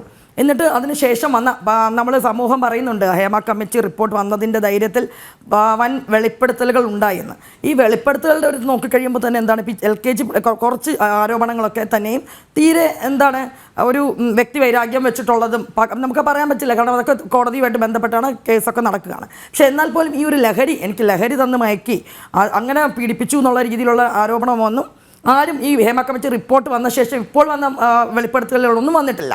അപ്പോൾ ശരിക്കുമുള്ളത് ഹേമ കമ്മിറ്റി റിപ്പോർട്ടിൻ്റെ അകത്തുള്ള വെളിപ്പെടുത്തലുകൾ തീർച്ചയായിട്ടും ലഹരി നൽകി അവരെ ലൈംഗികമായിട്ട് ചൂഷണം ചെയ്തു എന്നുള്ള റിപ്പോർട്ടുകൾ ഉണ്ടാവാം. അത് ഈ സർക്കാർ 4 വർഷം അത് അടയിരിക്കുകയായിരുന്നു. കാരണം അതിനുശേഷം നമുക്കറിയാം 2019 റിപ്പോർട്ട് പൂർത്തിയായി, സർക്കാർ ഒരു നടപടി എടുത്തിട്ടില്ല. AK ബാലൻ അദ്ദേഹം പറഞ്ഞിരുന്നു സെറ്റുകളിലൊക്കെ പരിശോധന നടത്തും, ഒന്നും നടത്തിയിട്ടില്ല. അത് നമുക്ക് വ്യക്തമായിട്ട് മനസ്സിലാവുന്ന കാര്യമാണല്ലോ. അതോടൊപ്പം തന്നെ ലഹരിയുമായിട്ട് ബന്ധപ്പെട്ട് എന്ത് ചർച്ച അല്ലെങ്കിൽ എന്ത് വാർത്ത വന്നു കഴിഞ്ഞാലും മുഖ്യധാരാ മാധ്യമങ്ങൾ തൊട്ട് സോഷ്യൽ മീഡിയ അല്ലെങ്കിൽ ഇവരുമായിട്ട് ബന്ധപ്പെട്ടവരൊക്കെ അത് മറ്റേതിലെങ്കിലും ട്രാക്ക് മാറ്റും. അതാണ് നമ്മൾ കണ്ടിരിക്കുന്നത്. അതിൻ്റെ ഏറ്റവും വലിയൊരു ഉദാഹരണം ബ്രോഡാഡി സിനിമയായിട്ട് ബന്ധപ്പെട്ട് കൃത്യമായിട്ട് അവിടെ ഒരു ലൈംഗിക ആരോപണം വന്നത് ലഹരി കൊടുത്ത് മയക്കി ലൈംഗികമായിട്ട് ഉപദ്രവിച്ചു എന്ന് പറഞ്ഞിട്ടുള്ള ഭയങ്കര ഗൗരവമായിട്ടുള്ളൊരു ആരോപണം വന്നിരുന്നു. അതിനെക്കുറിച്ച് ഇവിടെ ആരെങ്കിലും ചർച്ച ചെയ്തോ? പക്ഷെ അപ്പോഴും എല്ലാ മാധ്യമങ്ങളും കൂടുതൽ ഇമ്പോർട്ടൻസ് കൊടുത്ത് ചർച്ച ചെയ്തത് വാതിലിൽ മുട്ടിയ ആ ഒരു കഥയ്ക്ക് പിന്നാലെയാണ് പോയത്. ആര് മുട്ടി, എന്ത് മുട്ടി, അല്ലെങ്കിൽ ബാത്റൂമിൽ നിന്ന് പിന്നിൽ വന്നപ്പം കടന്നു പിടിച്ചു, ആ രീതിയിലുള്ള കുറെ കൂടെ എന്താണ്, ഇതൊന്നും ഗൗരവമല്ല എന്നല്ല അതിൻ്റെ അർത്ഥം. പക്ഷേ ഏറ്റവും ഗൗരവമായിട്ടുള്ള ലഹരി കൊടുത്ത് മയക്കിയ ശേഷം പീഡിപ്പിച്ചു എന്നുള്ള വാർത്ത, അതിന് ഇമ്പോർട്ടൻസ് കൊടുത്തിട്ടില്ല. അപ്പം അതിൻ്റെ പിന്നിൽ മറ്റൊരു കാര്യം കൂടിയുണ്ട്. ഈ ചൂഷണം ഭയക്കുന്നുണ്ടാവാം ആരെയൊക്കെ. കാരണം നോക്കൂ, മുഖ്യധാരാ മാധ്യമങ്ങളെ ഭയപ്പെടുത്തി വാർത്തകൾ അവർക്ക് മാറ്റാൻ കഴിയുന്നുണ്ടെങ്കിൽ ഈ കുട്ടികൾ ബ്ലാക്ക് മെയിലിംഗ് അതുമായിട്ട് ബന്ധപ്പെട്ട് നടക്കുന്നുണ്ടാവാം. ഈ കുട്ടികൾക്ക് മയക്കുമരുന്നും അതൊക്കെ കൊടുത്തിട്ട് അവരെ ലൈംഗികമായിട്ട് ചൂഷണം ചെയ്ത ശേഷം നഗ്നചിത്രങ്ങൾ അതുമായിട്ട് ബന്ധപ്പെട്ട ആ രീതിയിലുള്ള ബ്ലാക്ക് മെയിലിംഗ് നടക്കുന്നുണ്ടാവാം, ഭയക്കുന്നുണ്ടാവാം. വൻ സ്രാവുകളാണ് ഇതിൻ്റെ പിന്നിൽ. ഇനി നമ്മൾക്ക് നോക്കിക്കഴിഞ്ഞാൽ തന്നെ നമുക്കിപ്പോൾ ഈ സംവിധായകൻ്റെ കാര്യം നമുക്ക് എടുക്കാം. സംവിധായകൻ ഇദ്ദേഹം ഒരു മുഖ്യധാരാ സിനിമകളിലേക്ക് വരുന്നത് 2010 2010 വന്നു. അന്നൊക്കെ ഇദ്ദേഹത്തിൻ്റെ സിനിമകൾ കാണാനായിട്ട് ഒരു സമൂഹം കാത്തിരിപ്പുണ്ടായിരുന്നു. കാരണം അത്രയും നല്ലൊരു 1-2 സിനിമകളൊക്കെ പറയുമ്പോൾ സോൾട്ട് ആൻഡ് പെപ്പർ ആയിക്കോട്ടെ, അല്ലെങ്കിൽ ഞാൻ പറയാനൊരു കാര്യമുണ്ട്. ഇയാളുടെ ട്രാക്ക് എന്ന് തൊട്ട് മാറിയെന്നും കൂടെ നമുക്ക് നോക്കേണ്ടി വരും. അത് കഴിഞ്ഞിട്ടുള്ളൊരു സിനിമ, ഈ പ്രമുഖ നടിയുമായിട്ട് ബന്ധപ്പെട്ടുള്ള ആ ഒരു സിനിമ ഉണ്ടല്ലോ, 22 ഫീമെയിൽ കോട്ടയം. ഈ ഒരു സിനിമയിലൊക്കെ ഡ്രഗ്സ് യൂസ് ചെയ്ത് കഴിഞ്ഞാൽ എന്ത്, അല്ലെങ്കിൽ ഡ്രഗ് മാഫിയ എങ്ങനെയാണ് ഒരു പെണ്ണിനെ ട്രാപ്പ് ചെയ്യുന്നു എന്ന് പറഞ്ഞുള്ളൊരു സിനിമ എടുത്തിട്ടുള്ളൊരു വ്യക്തിയാണ്. അത് കഴിഞ്ഞിട്ട് പിന്നീട് അദ്ദേഹം ഇടതുപക്ഷത്തിൻ്റെ ഒപ്പം നിന്നിട്ട് പിന്നീട് കൃത്യമായിട്ടൊരു അജണ്ട അങ്ങോട്ട് സെറ്റ് ചെയ്യുകയാണ്. സെറ്റ് ചെയ്ത് പിന്നീടുള്ള സിനിമകളിലൊക്കെ വിഭാഗീയത കൊണ്ടുവരികയാണ്. അത് നമ്മൾ നോക്കിക്കഴിഞ്ഞാൽ അറിയാം. എല്ലാ സിനിമകളും എടുത്തു കഴിഞ്ഞാൽ എന്തെങ്കിലും ഒരു കൊണഷ്ടൊപ്പിച്ചിട്ടുള്ളൊരു ഇതായിരിക്കാം. അത് കഥാപാത്രത്തെ കൊണ്ടോ അങ്ങനെയുള്ള ഒരു വിഭാഗീയത കൊണ്ടുവരണം. അതിൽ ആദ്യം ഒരു ജാതീയത കൊണ്ടുവന്നു. മതത്തിൻ്റെ അല്ലായിരുന്നു ആദ്യം കൊണ്ടുവന്നത്, സവർണ്ണ ഒരു രീതിയിലുള്ള ഒരു സ്പ്ലിറ്റ് കൊണ്ടുവന്നിട്ടുണ്ടായിരുന്നു. അത് നമുക്ക് വ്യക്തമായിട്ട് അറിയാൻ പറ്റും. പിന്നീട് അങ്ങനെ ഒരു സിനിമ എടുത്ത ഒരു സംവിധായകൻ്റെ പിന്നീട് അദ്ദേഹത്തിൻ്റെ പോക്കെന്ന് പറഞ്ഞു കഴിഞ്ഞാൽ ഗ്ലോറിഫിക്കേഷനായി മാറി. Glorification in the sense Idukki gold എന്ന് പറഞ്ഞ സിനിമ, നമ്മൾ അതൊക്കെ പറയേണ്ടി വരും. ആ സിനിമയിൽ 4 സൗഹൃദങ്ങളെ കാരണം അന്ന് ആ ഒരു സിനിമയായിട്ട് ബന്ധപ്പെട്ട് വിവാദങ്ങൾ വന്നപ്പോൾ അവസാനം ആ സിനിമ എന്ത് രീതിയിലാണ് എൻഡ് ചെയ്തതെന്ന് വെച്ച് കഴിഞ്ഞാൽ സൗഹൃദങ്ങൾക്ക് ഇമ്പോർട്ടൻസ് കൊടുക്കുന്നു എന്നുള്ള രീതിയിലായിരുന്നു. പക്ഷേ ആ സിനിമയിൽ കൃത്യമായിട്ടും നമുക്കറിയാം ഇടുക്കി ഗോൾഡ് എന്ന് പറഞ്ഞ കഞ്ചാവ് കൃഷി അതുമായിട്ട് ബന്ധപ്പെട്ടുള്ള കാര്യങ്ങളൊക്കെ തന്നെയാണ് കാണിച്ചത്. അപ്പോൾ ഇതെല്ലാം കാണിക്കുന്നത് എങ്ങനെയാണെന്ന് വെച്ച് കഴിഞ്ഞാൽ അതുപോലൊപ്പം തന്നെ നമ്മൾ സിനിമയായിട്ട് ബന്ധപ്പെട്ടായതുകൊണ്ട് തന്നെ ചർച്ച ചെയ്യണം. മലയാള സിനിമ ശരിക്കും ഡ്രഗ് മാഫിയക്കെതിരെ ശക്തമായിട്ടുള്ള ചലച്ചിത്രങ്ങൾ എടുത്തൊരു നമുക്കറിയാം ഈ ഒരു ഹിപ്പി സംസ്കാരം തൊട്ടൊക്കെയാണ് മലയാള സിനിമയും അങ്ങനെയൊക്കെ വന്നിട്ട് തുടങ്ങിയിട്ടുള്ളത്. ആ ഒരു ഡ്രഗ് അതിന് മുമ്പ് മദ്യം അങ്ങനെയൊക്കെ ഉണ്ടെങ്കിലും ഡ്രഗ്സ് എന്നുള്ള രീതിയിലുള്ള സിനിമകളൊക്കെ വന്നു തുടങ്ങിയിട്ടും പ്രണാമം എന്ന് പറഞ്ഞൊരു സിനിമ ഉണ്ടായിരുന്നു. ഇരകൾ 86 ഒരു ഇരകൾ എന്നുള്ള സിനിമ. ഇതൊക്കെ കാണിച്ചിട്ടുള്ള എന്താണ്, സമൂഹത്തിൽ നമ്മൾ മയക്കുമരുന്നിന് അടിമയായി പോയാൽ ഈ സമൂഹത്തിന് എന്ത് സംഭവിക്കും, അതിൻ്റെ ആൾക്കാർക്ക് എന്ത് സംഭവിക്കും എന്നുള്ള രീതിയിലുള്ള സിനിമകൾ എടുത്തിട്ടുണ്ട്. അത് ഏകലവനായിക്കോട്ടെ, പിന്നീട് നമുക്കറിയാം എല്ലാ സിനിമകളും അല്ലേ ആ ഒരു രീതിയിൽ കൃത്യമായിട്ട് പോയിട്ടുണ്ട്. പക്ഷെ ഒരു 2010 ശേഷം ഒരു ന്യൂജൻ വേവ് സിനിമകളെ അതായത് സിനിമകൾ തന്നെ മാറി ചിന്തിച്ചു തുടങ്ങിക്കഴിഞ്ഞപ്പം ലഹരിക്ക് അമിത പ്രാധാന്യം. ഇതൊക്കെ പാർട്ട് ഓഫ് എ ലൈഫാണ്. കാരണം നമ്മൾ പറയുമ്പോൾ സൊസൈറ്റിയായിട്ട് ബന്ധപ്പെട്ട്, കാരണം മൈ ബോഡി മൈ റൂൾ എന്നുള്ള രീതി ഒരു കൺസെപ്റ്റ് വെച്ച് സിനിമ സെറ്റ് ചെയ്യുന്നു. അത് ഫാമിലിക്കൊന്നും ഒരു ഇമ്പോർട്ടൻസ് ഇല്ല. കാരണം ഇതൊക്കെ സൊസൈറ്റിയിൽ നമ്മൾ കാണേണ്ടതാണ്. സിനിമ എന്ന് പറയുമ്പോൾ തന്നെ സൊസൈറ്റിയിൽ കാണുന്നതിൻ്റെ ഒരു പരിച്ഛേദമാണല്ലോ. അപ്പോൾ അത് കഴിഞ്ഞിട്ട് ഈ ഗ്ലോറിഫിക്കേഷൻ തുടങ്ങി. സിനിമകളിൽ തന്നെ നായക കഥാപാത്രം ഡ്രഗ്സ് യൂസ് ചെയ്യുന്ന മദ്യം, ഇതൊക്കെ ഒരു ഗ്ലോറിഫൈ രീതിയിൽ തുടങ്ങിക്കഴിഞ്ഞ് പിന്നീട് നമ്മൾ കാണുന്നത് അത്തരം സിനിമകളാണ്. അതിൻ്റെ ഏറ്റവും വലിയൊരു ഉദാഹരണം എടുക്കുകയാണെങ്കിൽ നമുക്ക് അറിയാം, കഴിഞ്ഞ വർഷത്തെ ഏറ്റവും വലിയ പണംവാരി സിനിമയായ മഞ്ഞുമൽ ബോയ്സ്. അതിനെതിരെ തമിഴ്നാട്ടിൽ ഒരു എഴുത്തുകാരനൊക്കെ രംഗത്ത് വന്നിട്ടുണ്ടായിരുന്നു. കാരണം അതിൽ കള്ള് കുടിച്ച് അല്ലെങ്കിൽ അങ്ങനെ അർമാദിക്കാൻ വേണ്ടിയാണ് നമ്മൾ ടൂർ പോവുക, അങ്ങനെ ആ രീതിയിൽ. അപ്പോൾ സമൂഹത്തിൽ ഒരു എന്താ പറയുക, തുടക്കത്തിൽ ഡ്രഗ്സ് യൂസ് ചെയ്ത് കഴിഞ്ഞാൽ സമൂഹത്തിനെ നെഗറ്റീവായിട്ട് ബാധിക്കും എന്നൊരു സന്ദേശം കൊടുത്തിരുന്ന അതേ മലയാള സിനിമ ട്രാക്ക് മാറി ഓടി ഇപ്പോൾ അതിനെ ഗ്ലോറിഫൈ ചെയ്യുന്ന ഒരു ലെവലിൽ എത്തി. വളരെ ബോധപൂർവം തന്നെ ഇതിന്റെ ഉപയോഗം എങ്ങനെ വ്യാപിപ്പിക്കാം എന്നുള്ളത് തന്നെയാണ്. പക്ഷേ അവിടെയും നിർഭാഗ്യവശാൽ ഇത്തരം ആളുകൾ പ്രതിരോധിക്കാൻ കണ്ടെത്തുന്ന മാർഗം എന്ന് പറയുന്നത് ഇത് കലയാണ്, കലയുടെ സ്വതന്ത്ര ആവിഷ്കാരമാണ്, വേണമെന്നുള്ളവർ കണ്ടാൽ മതി എന്നൊക്കെയാണ്. പക്ഷേ ഇത് ഒരു തരത്തിൽ വളരെ ബോധപൂർവം കൃത്യമായ ഒരു വിഷലിപ്തമാക്കുന്ന, സമൂഹത്തിലേക്ക് വിഷം കുത്തിവെക്കുന്ന രീതിയിൽ തന്നെയാണ് കാര്യങ്ങൾ കൊണ്ടുപോകുന്നത്. വളരെ ഷോൺ ജോർജ്, ഇവിടെ സിനിമാ മേഖലയെ ചൂഴ്ന്നു നിൽക്കുന്ന മാഫിയ സംഘത്തിൽ ഇത് മട്ടാഞ്ചേരി മാഫിയ എന്ന് തന്നെ പലപ്പോഴും പലരും പരോക്ഷമായി സൂചിപ്പിക്കുന്നുണ്ട്. ഈ മാഫിയയിൽ വ്യക്തത വരുത്തേണ്ടത് ആരുടെ ബാധ്യതയാണ്? സർക്കാരിന്റെ തന്നെയല്ലേ? ഹേമ കമ്മിറ്റി റിപ്പോർട്ടില് ഏറ്റവും മുഖ്യമായി പറഞ്ഞിട്ടുള്ള വസ്തുതകളിൽ ഒന്ന് സിനിമയ്ക്കുള്ളിലെ ലഹരിയുടെ ഉപയോഗത്തെക്കുറിച്ച് തന്നെയാണ്. ഏറ്റവും രസകരമായ കാര്യം, കഴിഞ്ഞ 1-2 ആഴ്ചയായിട്ട് കേരള സമൂഹം ഒന്നാകെ ആഘോഷിക്കുന്ന, പ്രത്യേകിച്ച് മാധ്യമങ്ങൾ ആഘോഷിക്കുന്നത് സിനിമയ്ക്കുള്ളിലെ ലൈംഗിക ചൂഷണത്തെ സംബന്ധിച്ചും പരാതികളെ സംബന്ധിച്ചുമാണ്. ഹേമ കമ്മിറ്റിയുടെ പേരിലാണ് ഇതെല്ലാം ചർച്ച ചെയ്യുന്നെങ്കിലും ഹേമ കമ്മിറ്റി റിപ്പോർട്ടിലുള്ള ഒന്നും ഇവിടെ ചർച്ച ചെയ്യപ്പെട്ടിട്ടില്ല എന്നുള്ളതാണ് സത്യം. ഹേമ കമ്മിറ്റി റിപ്പോർട്ട് പുറത്തു വന്നതിന് ശേഷം പുതിയ കുറെ പരാതിക്കാരുണ്ടായത് എന്നല്ലാതെ ആ പരാതിയിന്മേലുള്ള കഥകളും അതിന്മേലുള്ള കേസുകളും അല്ലാതെ ഹേമ കമ്മിറ്റി റിപ്പോർട്ടിന്റെ അടിസ്ഥാനത്തിൽ കേരള സംസ്ഥാനത്ത് ഈ നിമിഷം വരെയും ഒരു FIR പോലും ഇട്ടിട്ടില്ല എന്നുള്ളതാണ് ഏറ്റവും രസകരമായ കാര്യം. ആ റിപ്പോർട്ട് ഇവിടെ എന്തിനെയോ മറയ്ക്കാൻ വേണ്ടി, എവിടെയോ പുകമറ സൃഷ്ടിക്കാൻ വേണ്ടി, അല്ലെങ്കിൽ സർക്കാരിനെ സംബന്ധിച്ച് സർക്കാരിന്റെ കുറെ വീഴ്ചകൾ മറച്ചു വെക്കാൻ വേണ്ടി ഈ സമയത്ത് കൊണ്ട് ചാടിച്ചു എന്നതിനപ്പുറത്തേക്ക് ഹേമ കമ്മിറ്റി റിപ്പോർട്ടിനെ കാണുന്നില്ല. ഇന്ന് യു പ്രതിഭ എന്ന് പറയുന്ന ഭരണകക്ഷി MLA ഇന്നൊരു ഫേസ്ബുക്ക് പോസ്റ്റോ മറ്റോ എന്നാ ഞാൻ എവിടെയോ ഒരു പ്രസ്താവന അവരുടെ കണ്ടു. ഹേമ കമ്മിറ്റി റിപ്പോർട്ടില് പ്രമുഖ നടിമാരെ ആരും ചെയ്തിട്ടില്ല എന്ന് തോന്നുന്നു. അപ്പൊ ഈ റിപ്പോർട്ടിന്റെ അടിസ്ഥാനത്തിൽ ഇപ്പോൾ ഉള്ള പ്രശ്നം എന്താണ്? അവിടെ നിന്ന് മനസ്സിലാക്കാവുന്ന ഒരു കാര്യം, സിനിമയ്ക്കുള്ളിൽ നിലനിൽക്കണമെന്ന് ആഗ്രഹിക്കുന്ന ഏതെങ്കിലും ഒരു നടി ഒരു പരാതിയുമായി രംഗത്തെത്തിയിട്ടില്ല. ഒരിക്കലും ഇനി തനിക്കൊരു സിനിമാ ജീവിതം ഇല്ല എന്ന് ഉറപ്പിച്ചിട്ടുള്ള ആളുകൾ മാത്രമാണ്. നമുക്ക് ആ പരാതിക്കാരെ ശ്രദ്ധിച്ചു നോക്കി അറിയാം. പല ആളുകളുടെയും മുഖം നമുക്ക് അറിയാവുന്നതല്ല, ഇതുവരെ കണ്ടിട്ടുള്ളതല്ല. ചിലപ്പോൾ ഞാൻ എല്ലാ സിനിമയും കാണുകയില്ലാത്ത ആളായതുകൊണ്ടാകാം, എന്റെ തെറ്റാകാം, പക്ഷെ ഇതുവരെ കണ്ടിട്ടില്ല. പക്ഷെ അവിടെ നിന്നും കഴിഞ്ഞ ആഴ്ച ഈ ശ്രീ PV അൻവറിന്റെ മുഖ്യമന്ത്രിയുടെ ഓഫീസിനെതിരെയുള്ള ആരോപണം വരുന്നതിന്റെ തലേദിവസമാണ് ഇവിടെ ഈ മട്ടാഞ്ചേരി മാഫിയയെ കുറിച്ചും സിനിമയ്ക്കുള്ളിലെ ഏത് കഥയ്ക്കും കേരള സമൂഹത്തിൽ ഒരു ആയുസുണ്ട്. ആ ഒരു കഥ കുറച്ച് ഓടിക്കഴിയുമ്പോൾ സ്വാഭാവികമായും സമൂഹം അതിൽ നിന്നും ഒന്നും വ്യതിചലിക്കും. അപ്പോഴേക്കും ഈ മട്ടാഞ്ചേരി മാഫിയ സംബന്ധിച്ചും സിനിമയ്ക്കുള്ളിലെ ലഹരി ഉപയോഗത്തെ സംബന്ധിച്ചും ഒരു വലിയ കഥകൾ പ്രചരിച്ചു തുടങ്ങിയപ്പോൾ പെട്ടെന്ന് എവിടുന്നോ ആ വിഷയം മാറ്റപ്പെട്ടു. മാത്രമല്ല ആ വിഷയത്തെ വർഗീയപരമായി ചിത്രീകരിക്കുന്നു. പറഞ്ഞ ആളുകൾക്കെതിരെ ശക്തമായ നിയമ നടപടി വരുന്നു.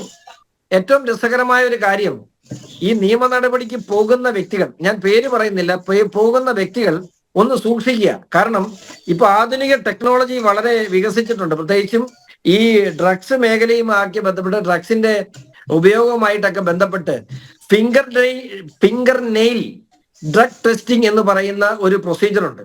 ഈ പരാതി കൊടുക്കുന്ന വ്യക്തിക്കെതിരെ പ്രതിയായി ആരോപിക്കുന്ന വ്യക്തി ഞാൻ പറഞ്ഞ കാര്യങ്ങളിൽ എന്ത് തെറ്റ്, ഇവരെ ഈ പറയുന്ന ടെസ്റ്റിന് അവരെ നഖവും മുടിയും പരിശോധിക്കാൻ പറഞ്ഞാൽ 6 മാസത്തിനിടയിൽ അവരെപ്പോഴെങ്കിലും ഡ്രഗ്സ് യൂസ് ചെയ്താൽ വാദി പ്രതിയാകുന്ന സാഹചര്യം ഉണ്ടാകും. അല്ലെങ്കിൽ ഇപ്പോൾ പറഞ്ഞ ആളുകൾക്കെതിരെ പരാതി കൊടുക്കാൻ പോകുന്ന വ്യക്തികൾ ഒന്ന് സൂക്ഷിക്കുന്നത് നല്ലതാണ് എന്ന് ഞാൻ സൂചിപ്പിക്കുന്നു. ഞാൻ വ്യക്തിപരമായി ആരെയും ഉപദ്രവിക്കാൻ ഉദ്ദേശിക്കുന്നില്ല. പക്ഷേ നമുക്കറിയാം, ഈ സിനിമയിൽ തന്നെ ഒരു യുവ നടനെ ഏറെക്കുറെ ഒരു 3, 4, 5 മാസങ്ങൾക്ക് മുമ്പ് ഇതുപോലെ ഫിംഗർ നെയിൽ ടെസ്റ്റ് നടത്തുമെന്ന് പറഞ്ഞപ്പോഴാണ് അയാൾ ഒതുങ്ങിയത്. ഇപ്പൊ നമുക്കറിയാം, ഈയിടെ ഒരു യുവ നടൻ ഈ ചാനലുകളുടെ മുമ്പിൽ ഈ ഹേമ കമ്മിറ്റി റിപ്പോർട്ട് വന്നപ്പോൾ അയാളുടെ ഇന്റർവ്യൂ മുഴുവൻ കോപ്രായങ്ങളാണ് കാണിക്കുന്നത്. ഞാൻ ജോയിന്റ് യൂസ് ചെയ്യും, ഞാൻ ഡ്രഗ്സ് യൂസ് ചെയ്യുന്നുണ്ട്, അത് നിങ്ങൾക്ക് എന്താ? അത് എന്റെ സ്വാതന്ത്ര്യമല്ലേ? ഈ പോലീസുകാരൻ ഇവിടെ പാവപ്പെട്ട തൊഴിലാളി, പാവപ്പെട്ട കർഷകന് റോഡിൽ നിന്ന് പകലന്തിയോളം പണിതിട്ട് റോഡിൽ നിന്ന് വൈകുന്നേരം എവിടുന്നെങ്കിലും ആരെങ്കിലും കൂട്ടി ഒരു സ്മോള് മേടിച്ചടിച്ച് റോഡിൽ നിൽക്കുമ്പോൾ പോലീസ് പിടിച്ചോണ്ട് പോകും. ഇവനെ ഒന്നും എന്താ പോലീസ് പിടിക്കാത്ത? ഇവനൊക്കെ എവിടുന്നാ ഇത് കിട്ടുന്നതെന്ന് പോലീസിന് ചോദ്യം ചെയ്തുകൂടെ? പരസ്യമായിട്ട് പത്രസമ്മേളനം നടത്തി പറയുകയാണ്, ഞാന് ഡ്രഗ്സ് യൂസ് ചെയ്യും, അത് എന്റെ സ്വാതന്ത്ര്യമാണ്. ആ സ്വാതന്ത്ര്യം വേറെ വല്ല രാജ്യത്തും പോയി, ഇന്ത്യ മഹാരാജ്യത്ത് ആ സ്വാതന്ത്ര്യമൊന്നുമില്ല അങ്ങനെ ഡ്രഗ്സ് യൂസ് ചെയ്യാൻ. എന്തുകൊണ്ട് ഇയാൾക്ക് എവിടെ നിന്ന് ഡ്രഗ്സ് കിട്ടുന്നു എന്ന് പോലീസ് ചോദ്യം ചെയ്യുന്നില്ല? അപ്പൊ ഇവിടെ 2 തരം നീതിയുണ്ട്. ആ 2 തരം നീതി അനുവദിക്കാൻ കഴിയുന്നതല്ല. കുറെ ആളുകൾക്ക് ഇപ്പം ഏതോ ഒരു സിനിമയ്ക്കകത്ത് ഞാൻ ഇപ്പോഴും ഓർക്കുന്നുണ്ട്, സാഗർ കോട്ടപ്പുറം എന്ന് പറയുന്ന മമ്മൂട്ടിയുടെ ക്യാരക്ടർ, അത് മോഹൻലാലിന്റെ ക്യാരക്ടർ, അദ്ദേഹത്തെ കെട്ടിപ്പിടിച്ചുകൊണ്ട് ഒരു SI, അദ്ദേഹത്തിന്റെ ആരാധകനായ SI പറയുന്നുണ്ട്, സാഗർ കോട്ടപ്പുറം, താങ്കളുടെ എല്ലാ നോവലുകളും ഞാൻ വായിക്കാറുണ്ട്, ഞാൻ അങ്ങയുടെ ഒരു ആരാധകനാണ്. എനിക്ക് തോന്നുന്നത് ഈ മട്ടാഞ്ചേരി മാഫിയയുടെ ആരാധകരാണ് എറണാകുളം സിറ്റി പോലീസ് കമ്മീഷണറേറ്റിലുള്ള ഭൂരിഭാഗം ഉദ്യോഗസ്ഥർ എന്ന് സംശയിക്കേണ്ടിയിരിക്കുന്നത്.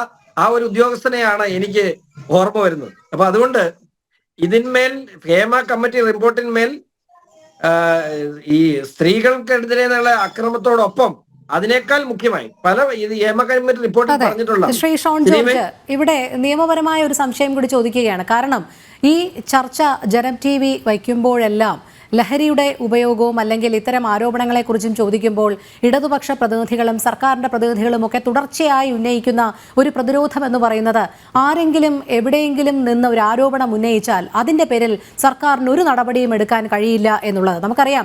ഈ ഹേമ കമ്മിറ്റി റിപ്പോർട്ട് വന്നപ്പോൾ സാംസ്കാരിക മന്ത്രി സജി ചെറിയാൻ ആദ്യം ഈ ലൈംഗിക ചൂഷണത്തെ എങ്ങനെയാണ് പറഞ്ഞത് എന്നുള്ളത് അതേ നിലപാട് തന്നെയാണ് ഈ ലഹരി ഉപയോഗത്തിലും സർക്കാർ നിലപാടെടുക്കുന്നത്. നമുക്കറിയാമല്ലോ, സമൂഹത്തിന് വിപത്താകുന്ന ഒരു കുറ്റകൃത്യം ആരുടെയെങ്കിലും അറിവോടുകൂടിയോ അല്ലെങ്കിൽ ഒരു ഇൻഫർമേഷൻ പാസ് ചെയ്താൽ തന്നെ ഒരു പോലീസ് ഉദ്യോഗസ്ഥന് അതിന്മേൽ നടപടി എടുക്കാമെന്നിരിക്കെ എന്തുകൊണ്ടാണ് സർക്കാർ ഈ ലഹരി ഉപയോഗത്തിന്മേൽ, ലഹരി പാർട്ടികൾക്ക് മേൽ ഒരു തുടർ നടപടിയും സ്വീകരിക്കാത്തത്? നിയമപരമായി ഇതിലുള്ള സാധുത എത്രത്തോളമാണ്?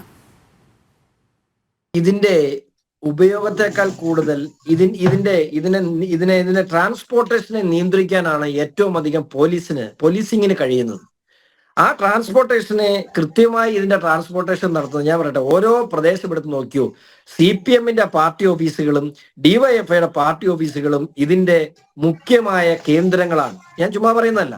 ഓരോ പാർട്ടി ഓഫീസിന് മുമ്പിലും അത് പ്രത്യേകിച്ചും രണ്ടാം പിണറായി സർക്കാർ വന്നതിന് ശേഷം ഇത്തരം മാഫിയകൾ CPM-ന്റെ ഉള്ളിലേക്ക് നുഴഞ്ഞു കയറിയിരിക്കുന്നത്. കാരണം അധികാര കേന്ദ്രങ്ങളിൽ നിന്നുകൊണ്ട് മാത്രമേ ഇത്തരം മാഫിയകൾക്ക് പ്രവർത്തിക്കാൻ പറ്റുള്ളൂ. പല സ്ഥലങ്ങളിലും ഇന്ന് കമ്മ്യൂണിസ്റ്റ് പാർട്ടിയെ നിയന്ത്രിക്കുന്ന ഈ മാഫിയകളാണ്. അപ്പൊ അതുകൊണ്ട് തന്നെ ഏതെങ്കിലും തരത്തിൽ നടപടികൾ എടുക്കാൻ അവർക്ക് കഴിയാതെ പോകുന്നു. ഇതിന് സിനിമയ്ക്കുള്ളിൽ തന്നെ എന്താ ഈ പറയുന്ന ഇപ്പൊ ആരോപണ വിധേയരായ വ്യക്തികളെ എടുത്തു നോക്കിയേ, അവരെല്ലാം ഇടതുപക്ഷ അനുഭാവികളാണ്. ഇടതുപക്ഷത്തിന് വേണ്ടി ഓപ്പണായിട്ട് രംഗത്ത് വന്ന് പ്രചരണം നടത്തുന്ന വ്യക്തികൾക്ക് നേരെയാണ് ആരോപണം ഉണ്ടായി. പിന്നെ അവർക്ക് എങ്ങനെയെതിരെ നടപടി ഉണ്ടാകുന്നത്? ഞാൻ പറഞ്ഞത്, ഇന്ന് പറഞ്ഞു ഈ അനാവശ്യമായ ആരോപണം ഉന്നയിക്കുന്നവർക്കെതിരെ പരാതി കൊടുക്കുന്നു. ആ പരാതി കൊടുത്തിട്ടുണ്ടെങ്കിൽ ഒരു സംശയവും വേണ്ട, എഴുതി വെച്ചോ, ഈ പറയുന്ന ടെസ്റ്റിന് ഇവരൊക്കെ വിധേയരാകേണ്ട സാഹചര്യം ഉണ്ടാകും. ഇവിടെ ചോദിക്കാനും പറയാനും ആളുണ്ട് എന്ന് ഇപ്പൊ ഈ പരാതി പറഞ്ഞു എന്ന് പറഞ്ഞതിന്റെ പേരിൽ ഒരാൾക്കെതിരെ മാനനഷ്ട കേസ്, അധികാരത്തിന്റെ ഗർവ് ഉപയോഗിച്ച് ഒരാൾക്കെതിരെ, ആ പരാതി പറഞ്ഞ വ്യക്തിക്കെതിരെ ഇവർ നിയമ നടപടിയായി മുമ്പോട്ട് പോയാൽ തിരികെയും ആ നടപടി ഉണ്ടാകും. അവർ നർക്കോട്ടിക്സിന്റെ കീഴിൽ നെയിൽ ടെസ്റ്റിനും ഹെയർ ടെസ്റ്റിനും വിധേയമാകേണ്ട സാഹചര്യം ഉണ്ടാവും. അതുകൊണ്ട് അതിനൊന്നും മുതിരാതിരിക്കുന്നതാണ് നല്ലത്. മാന്യമായി അടങ്ങി ഒതുങ്ങി ജീവിച്ചാൽ ഈ രാജ്യത്ത് ജീവിച്ചു പോകാം. ഇല്ലെങ്കിൽ ഈ രാജ്യത്ത് കമ്മ്യൂണിസ്റ്റ് പാർട്ടിക്ക് മുകളിൽ ചോദിക്കാനും പറയാനും ആളുണ്ട് എന്ന് ഇവരൊക്കെ വിചാരിക്കുന്നത് നല്ലതാണ്. അതെ. ശ്രീമതി ജെ പ്രമീള ദേവി, ഇവിടെ സർക്കാർ കാട്ടുന്ന ഈ ഇരട്ട നീതിക്ക് പിന്നിലെ നിലപാട് എന്താണ്? കാരണം വമ്പൻ സ്രാവുകളെ സർക്കാർ ഭയപ്പെടുകയാണോ, അതോ സർക്കാരിനുള്ളിലുള്ള ഇത്തരത്തിലുള്ള ആൾക്കാർ ഈ മാഫിയയുടെ ഭാഗം തന്നെ ആകുന്ന സാഹചര്യമാണോ ഉള്ളത്? രോഹിണി, ഇതെല്ലാം കൂടി ചേർന്ന ഒരു വിചിത്രമായ സങ്കര സർക്കാരാണിത്. ഒരു വശത്ത് സർക്കാർ ഇപ്പറഞ്ഞ മാഫിയ സംഘത്തെ ഭയപ്പെടുന്നു. കാരണം അവരും സർക്കാരിലെ പ്രമുഖന്മാരും, നമ്മളിപ്പോ പേരുകൾക്ക് പകരം ഉപയോഗിക്കുന്ന ഒരു സർവനാമമായി മാറിയിട്ടുണ്ടല്ലോ പ്രമുഖൻ എന്നത്. ഈ പ്രമുഖന്മാരും തമ്മിൽ അത്തരത്തിലുള്ള കൊടുക്കൽ വാങ്ങലുകൾ നിരന്തരമായി നടന്നിട്ടുണ്ട്. അതുകൊണ്ട് തന്നെ ഈ പറഞ്ഞ മാഫിയയെ സർക്കാരിന് തീർച്ചയായും ഭയപ്പെടേണ്ടതുണ്ട്. രണ്ട്, എനിക്ക് മുമ്പ് സംസാരിച്ചവരൊക്കെ പറഞ്ഞതുപോലെ തന്നെ പ്രഖ്യാപിത ഇടതുപക്ഷ അനുഭാവികളും പ്രവർത്തകരും കേരളത്തിലെ ഇടതുപക്ഷത്തിന്റെ സാംസ്കാരിക നെടുന്തൂണുകളുമായി ചമയുന്ന ഇവരെ കൈവിട്ടുകൊണ്ട്, ഇവരെ മാറ്റി നിർത്തിക്കൊണ്ട് സർക്കാരിന് യാതൊരു തീരുമാനവും എടുക്കാൻ കഴിയില്ല, അതേക്കുറിച്ച് ചിന്തിക്കാൻ കഴിയില്ല. സർക്കാരും ഇപ്പറഞ്ഞ ഈ മാഫിയായുമൊക്കെ ഉന്നം വെച്ചത് മറ്റെന്തൊക്കെയോ ആണ്. അവർ ഉന്നം വെച്ചത് മറ്റു ചിലരെയാണ് എന്നത് വ്യക്തമാണ്. പക്ഷേ ഉന്നം വെച്ചവർക്കല്ല വെടികൊണ്ടത്. യഥാർത്ഥത്തിലുള്ള കള്ളന്മാർക്ക് തന്നെ വെടികൊണ്ടിരിക്കുന്നു. അവർ പുറത്തു വരേണ്ടി വന്നിരിക്കുന്നു. പക്ഷെ അവരെ രക്ഷിക്കാൻ വേണ്ടി മാധ്യമങ്ങൾ നിശബ്ദത പാലിക്കുന്നു. സർക്കാർ കയ്യും കെട്ടി നോക്കി നിൽക്കുന്നു. സർക്കാരും ഇപ്പറഞ്ഞ ഇടതുപക്ഷ പ്രവർത്തകരും നെടുന്തൂണുകളുമായ സിനിമയിലെ മാഫിയ സംഘവും കൂടിയാണ് മലയാള ചലച്ചിത്ര മേഖലയുടെ സർവ്വവിധമായ ആരോഗ്യവും തകർത്തത് എന്ന് പറയേണ്ടി വരും. കാരണം അവരെ സംബന്ധിച്ചിടത്തോളം ചലച്ചിത്ര മേഖല അവർക്ക് പലതും മറയ്ക്കാനും ഒളിക്കാനും പൂഴ്ത്തിവെക്കാനുമുള്ള ഒരിടമാണ്. അതുകൊണ്ട് ഇക്കാര്യത്തിൽ അടിയന്തരമായ നടപടികൾ സർക്കാർ തീരുമാനിക്കുകയും നടപ്പാക്കുകയും ചെയ്തില്ലെങ്കിൽ അത് മലയാള ചലച്ചിത്ര ലോകത്തിന്റെ അന്ത്യം കുറിച്ചേക്കും എന്ന് ന്യായമായും ഭയപ്പെടണം. കാരണം ഹേമ കമ്മിറ്റി റിപ്പോർട്ട് പലതിനും ഒരു കർട്ടനായിട്ട് സർക്കാർ ഉപയോഗിക്കുന്നു. യഥാർത്ഥ കുറ്റവാളികളെ കുറിച്ചുള്ള വിവരങ്ങൾ പുറത്തു വരുമ്പോഴും കേട്ടില്ല എന്ന് നടിക്കുന്നു. അവർക്ക് അവരുടെ സാമ്രാജ്യത്തിൽ സ്വതന്ത്രമായി സ്വച്ഛമായി വിലസാനുള്ള അവസരം ഒരുക്കി കൊടുക്കും. അവർ കൊടുക്കുന്ന പരാതിക്ക് വല്ലാത്ത പ്രാമുഖ്യം കിട്ടുമ്പോൾ അവരെ കുറിച്ച് പറഞ്ഞ പരാതി നിശബ്ദമാക്കപ്പെടുന്നു. അതിന് തുടർ നടപടികൾ ഇല്ലാതെയാകും. അങ്ങനെ ലഹരി വല വിരിച്ചിരിക്കുന്ന മലയാള ചലച്ചിത്ര ലോകത്ത് ലഹരിക്ക് അടിമപ്പെടുത്തി പലരും പീഡിപ്പിക്കപ്പെട്ടിട്ടുണ്ടാവാം. ലഹരി വ്യവസായത്തിന്റെ തണലിൽ പലരും ശതകോടീശ്വരന്മാരായി തീർന്നിട്ടുണ്ടാവാം. സ്വച്ഛമായ കലാമൂല്യമുള്ള നല്ല ഉദ്ദേശത്തോടെ ചലച്ചിത്രങ്ങൾ എടുക്കുന്നവരും അതിൽ അഭിനയിക്കുന്നവരുമൊക്കെ ഒരു വശത്തേക്ക് ഉണ്ടാകുമെന്നല്ല, ഉണ്ട് എന്ന് തന്നെ പറയേണ്ടി വരുന്നു. അതുകൊണ്ട് ഇത് മലയാള ചലച്ചിത്ര മേഖലയെയും കേരളീയ സമൂഹത്തെയും ഒരേപോലെ ഗ്രസിക്കുന്ന ഭീകരമായൊരു വിഷമാണ് എന്നറിയാമായിരുന്നിട്ട് കൂടി മൗനം പാലിക്കുന്ന സർക്കാർ, ഇടതുപക്ഷ സർക്കാർ മറ്റെല്ലാ കാര്യത്തിലും എന്നതുപോലെ ഇന്നാട്ടിലെ ജനങ്ങളോട് തങ്ങൾക്ക് യാതൊരു കടപ്പാടുമില്ല, പ്രതിബദ്ധതയുമില്ല എന്ന് തെളിയിച്ചിരിക്കുന്നു. ഇതോടൊപ്പം ചേർത്ത് വായിക്കേണ്ടത് ഇവിടുത്തെ പ്രഖ്യാപിത പ്രതിപക്ഷത്തിന്റെ നിശബ്ദതയുമാണ്. അവരും കാര്യമായി ഇക്കാര്യത്തിൽ ഇടപെടുന്നില്ല, സർക്കാരിന്റെ മേൽ സമ്മർദ്ദം ചെലുത്തുന്നില്ല. ഈ ലഹരി ഉപയോഗത്തെക്കുറിച്ച്, വിതരണത്തെക്കുറിച്ച്, ലഹരിയുടെ വലക്കെണ്ണുകളെ കുറിച്ച് അന്വേഷിക്കാൻ അവരുടെ ഭാഗത്തു നിന്നും ഒന്നും സംഭവിക്കുന്നില്ല. അപ്പോൾ അനേകം കൂട്ടുപ്രതികളുള്ള ഒരു വൻ മാഫിയ സംഘം നമ്മുടെ നാട് വാഴുന്നു എന്ന ദുരന്തമാണ് ഇപ്പോൾ സംഭവിച്ചുകൊണ്ടിരിക്കുന്നത്. രോഹിണി. അതെ, ശ്രീ എം കെ ഹരിദാസ്, ആഭ്യന്തര വകുപ്പ് അമ്പയെ പരാജയമാകുന്ന കാഴ്ച തന്നെയാണ് കഴിഞ്ഞ കുറേ ദിവസങ്ങളായി നമ്മൾ കണ്ടുകൊണ്ടിരിക്കുന്നത്. ഈ പറഞ്ഞതുപോലെ മറ്റെന്തോ വിളിപ്പേരുള്ള ഏതോ മാഫിയയുടെ കൈക്കുമ്പിളിലാണ് സർക്കാർ പോലും ഇപ്പോൾ നിലനിൽക്കുന്നത്. എന്തായാലും നിലവിലെ സിനിമാ മേഖലയിലെ മാഫിയയ്ക്ക് ഒരു വിളിപ്പേരുണ്ട്. അവർ തന്നെയാണ് സർവ്വ അധികാരവും ഉപയോഗിച്ചുകൊണ്ട് സിനിമ നിയന്ത്രിക്കുന്നത്. ആരൊക്കെ ഇതിൽ അഭിനയിക്കണം, ആരൊക്കെ സംവിധാനം ചെയ്യണം, ആരൊക്കെ പ്രൊഡക്ഷൻ ചെയ്യണം എന്നൊക്കെയുള്ള കാര്യങ്ങൾ.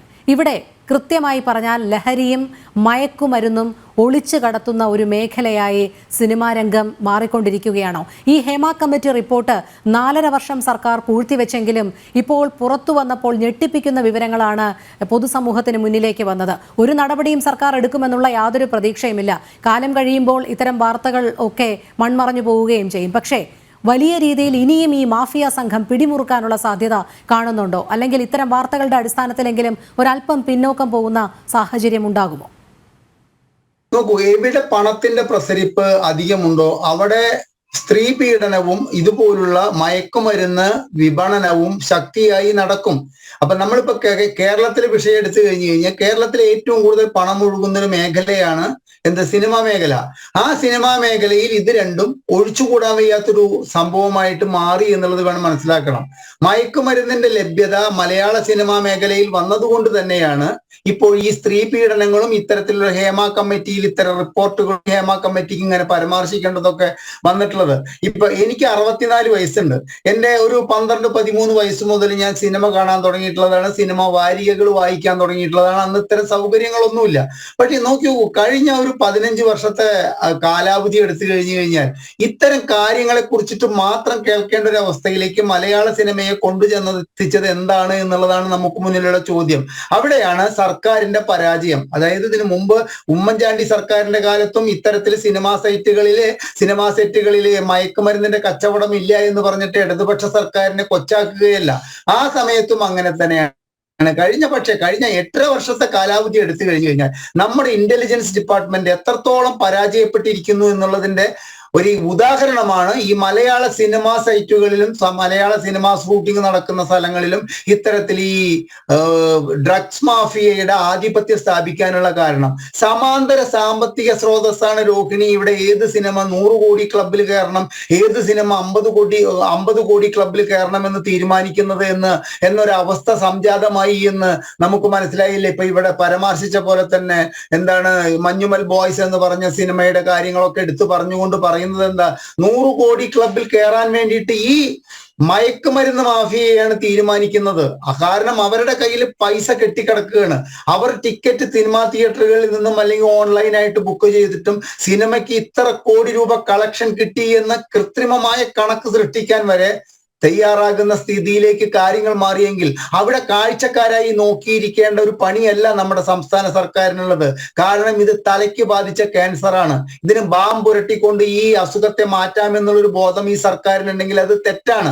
അപ്പൊ രോഹിണി എന്നോട് ചോദിച്ചത് എന്താ വെച്ചാൽ, ഇതൊക്കെ ഇവിടെ തുടരുമോ എന്ന് ചോദിച്ചാൽ, ഇതൊന്നും നിയന്ത്രിക്കാനാവാത്ത നിലയിലേക്ക്, ആർക്കും നിയന്ത്രിക്കാനാവാത്ത നിലയിലേക്ക് ഇതിന്റെ കാര്യങ്ങൾ ഒരു അധോലോകത്തിന്റെ കൈകളിലേക്ക് എത്തിപ്പെട്ട സ്ഥിതിക്ക് ഇപ്പൊ നോക്കൂ, ഞാൻ വിഷയത്തിൽ നിന്ന് വ്യതിചലിക്കുകയല്ല. കേരളത്തിലെ ഗുണ്ടാ ആക്ട് ഒക്കെ നിലവിൽ വന്നിട്ടും ഇവിടുത്തെ ഗുണ്ടകളുടെ ആക്രമണത്തിനും ഗുണ്ടകളുടെ ആധിപത്യത്തിനും ഗുണ്ടകൾ തീരുമാനിക്കുന്നത് പോലെ കാര്യങ്ങൾ മുൻപോട്ട് പോകുന്നതിനും എന്തെങ്കിലും തടസ്സമുണ്ടോ? ഇവിടുത്തെ പോലീസുകാരെ പറ്റിയിട്ട്, അതായത് ക്രമസമാധാന ചുമതലയുള്ള ഒരു ADGPയെ കുറിച്ച് നമുക്ക് 2 ദിവസം മുമ്പ് അറിഞ്ഞ വിവരങ്ങൾ വെച്ചുകൊണ്ട് കൊലപാതകത്തിന് നേതൃത്വം നൽകുന്നു, മയക്കുമരുന്ന് കൊണ്ടുവരാൻ നേതൃത്വം നൽകുന്നു, സ്വർണം പൊട്ടിക്കാൻ വേണ്ടിയിട്ട്, കള്ളക്കടത്ത് സ്വർണം എങ്ങനെ പങ്കുവെക്കണമെന്ന് തീരുമാനിക്കാൻ വേണ്ടിയിട്ട് സത്യമാണോ നുണയാണോ എന്ന് പുറത്തേക്ക് വരാനിരിക്കുന്നതേ ഉള്ളൂ. എങ്കിലും ഒരു വ്യക്തി, ഒരു MLA, ഒരു ഭരണകക്ഷി MLAക്ക് അങ്ങനെ വിളിച്ചു പറയേണ്ട ഒരു സ്ഥിതി ഉണ്ടെങ്കിൽ നമ്മുടെ സംസ്ഥാനത്തിന്റെ ആഭ്യന്തര വകുപ്പ് അങ്ങേയറ്റം പരാജയമാണ്.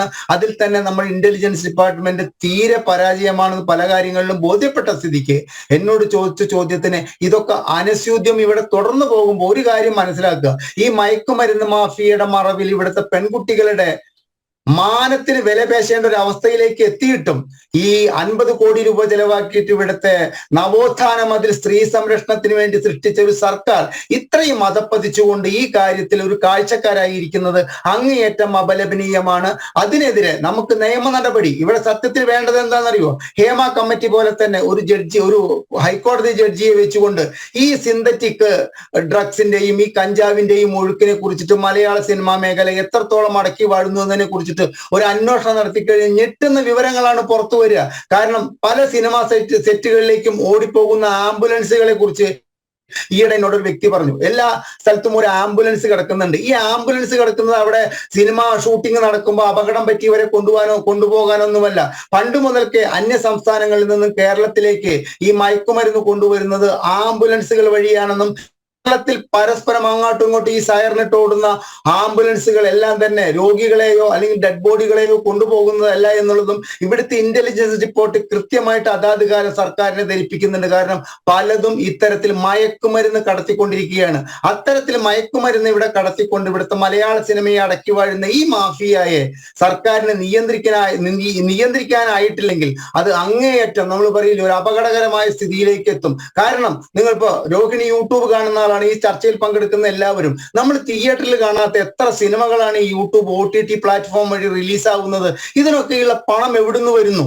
എവിടുന്നാണ് ഇതിനുള്ള പണം വരുന്നത്? ഇതിന്റെ നിർമ്മാതാക്കൾ 5 പൈസയുടെ വരുമാനമില്ലാത്ത നിർമ്മാതാക്കളുടെ പേരെഴുതി കാണിക്കുമ്പോൾ ഇവർക്ക് ഈ പണത്തിന്റെ സ്രോതസ് എവിടുന്നാണ്? ഇതൊക്കെ അന്വേഷിക്കേണ്ടത് ആരാണ്? ഇതിനിപ്പോ കേവലം നമ്മൾ സംസ്ഥാന സർക്കാരിനെ മാത്രം കുറ്റം പറഞ്ഞത് കൊണ്ടായില്ല.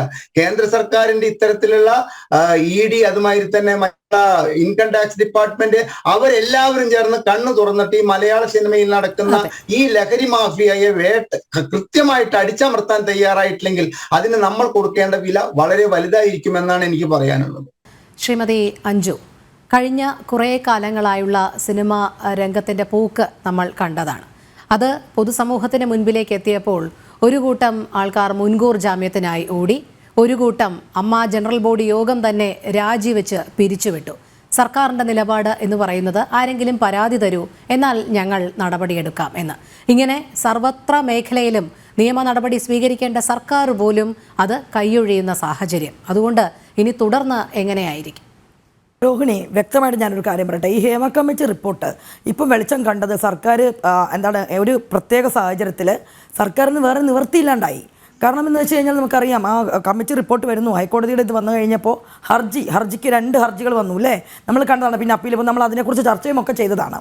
മാത്രവുമല്ല, സർക്കാർ ആ സമയത്ത് ഹേമ കമ്മിറ്റി റിപ്പോർട്ട് പുറത്തു വരുന്നതിന് മുന്നേ സർക്കാർ വേറെ മറ്റ് പല വിഷയങ്ങളുമായിട്ട് ബന്ധപ്പെട്ട്, കാരണം വയനാട് ദുരന്തം, അതിൻ്റെ ഫണ്ട്, അതിനൊപ്പം തന്നെ കാഫിർ വിഷയം ഭയങ്കര വളരെ രീതിയിൽ സമൂഹം ചർച്ച ചെയ്യുന്നൊരു സ്ഥിതിവിശേഷം വന്നു.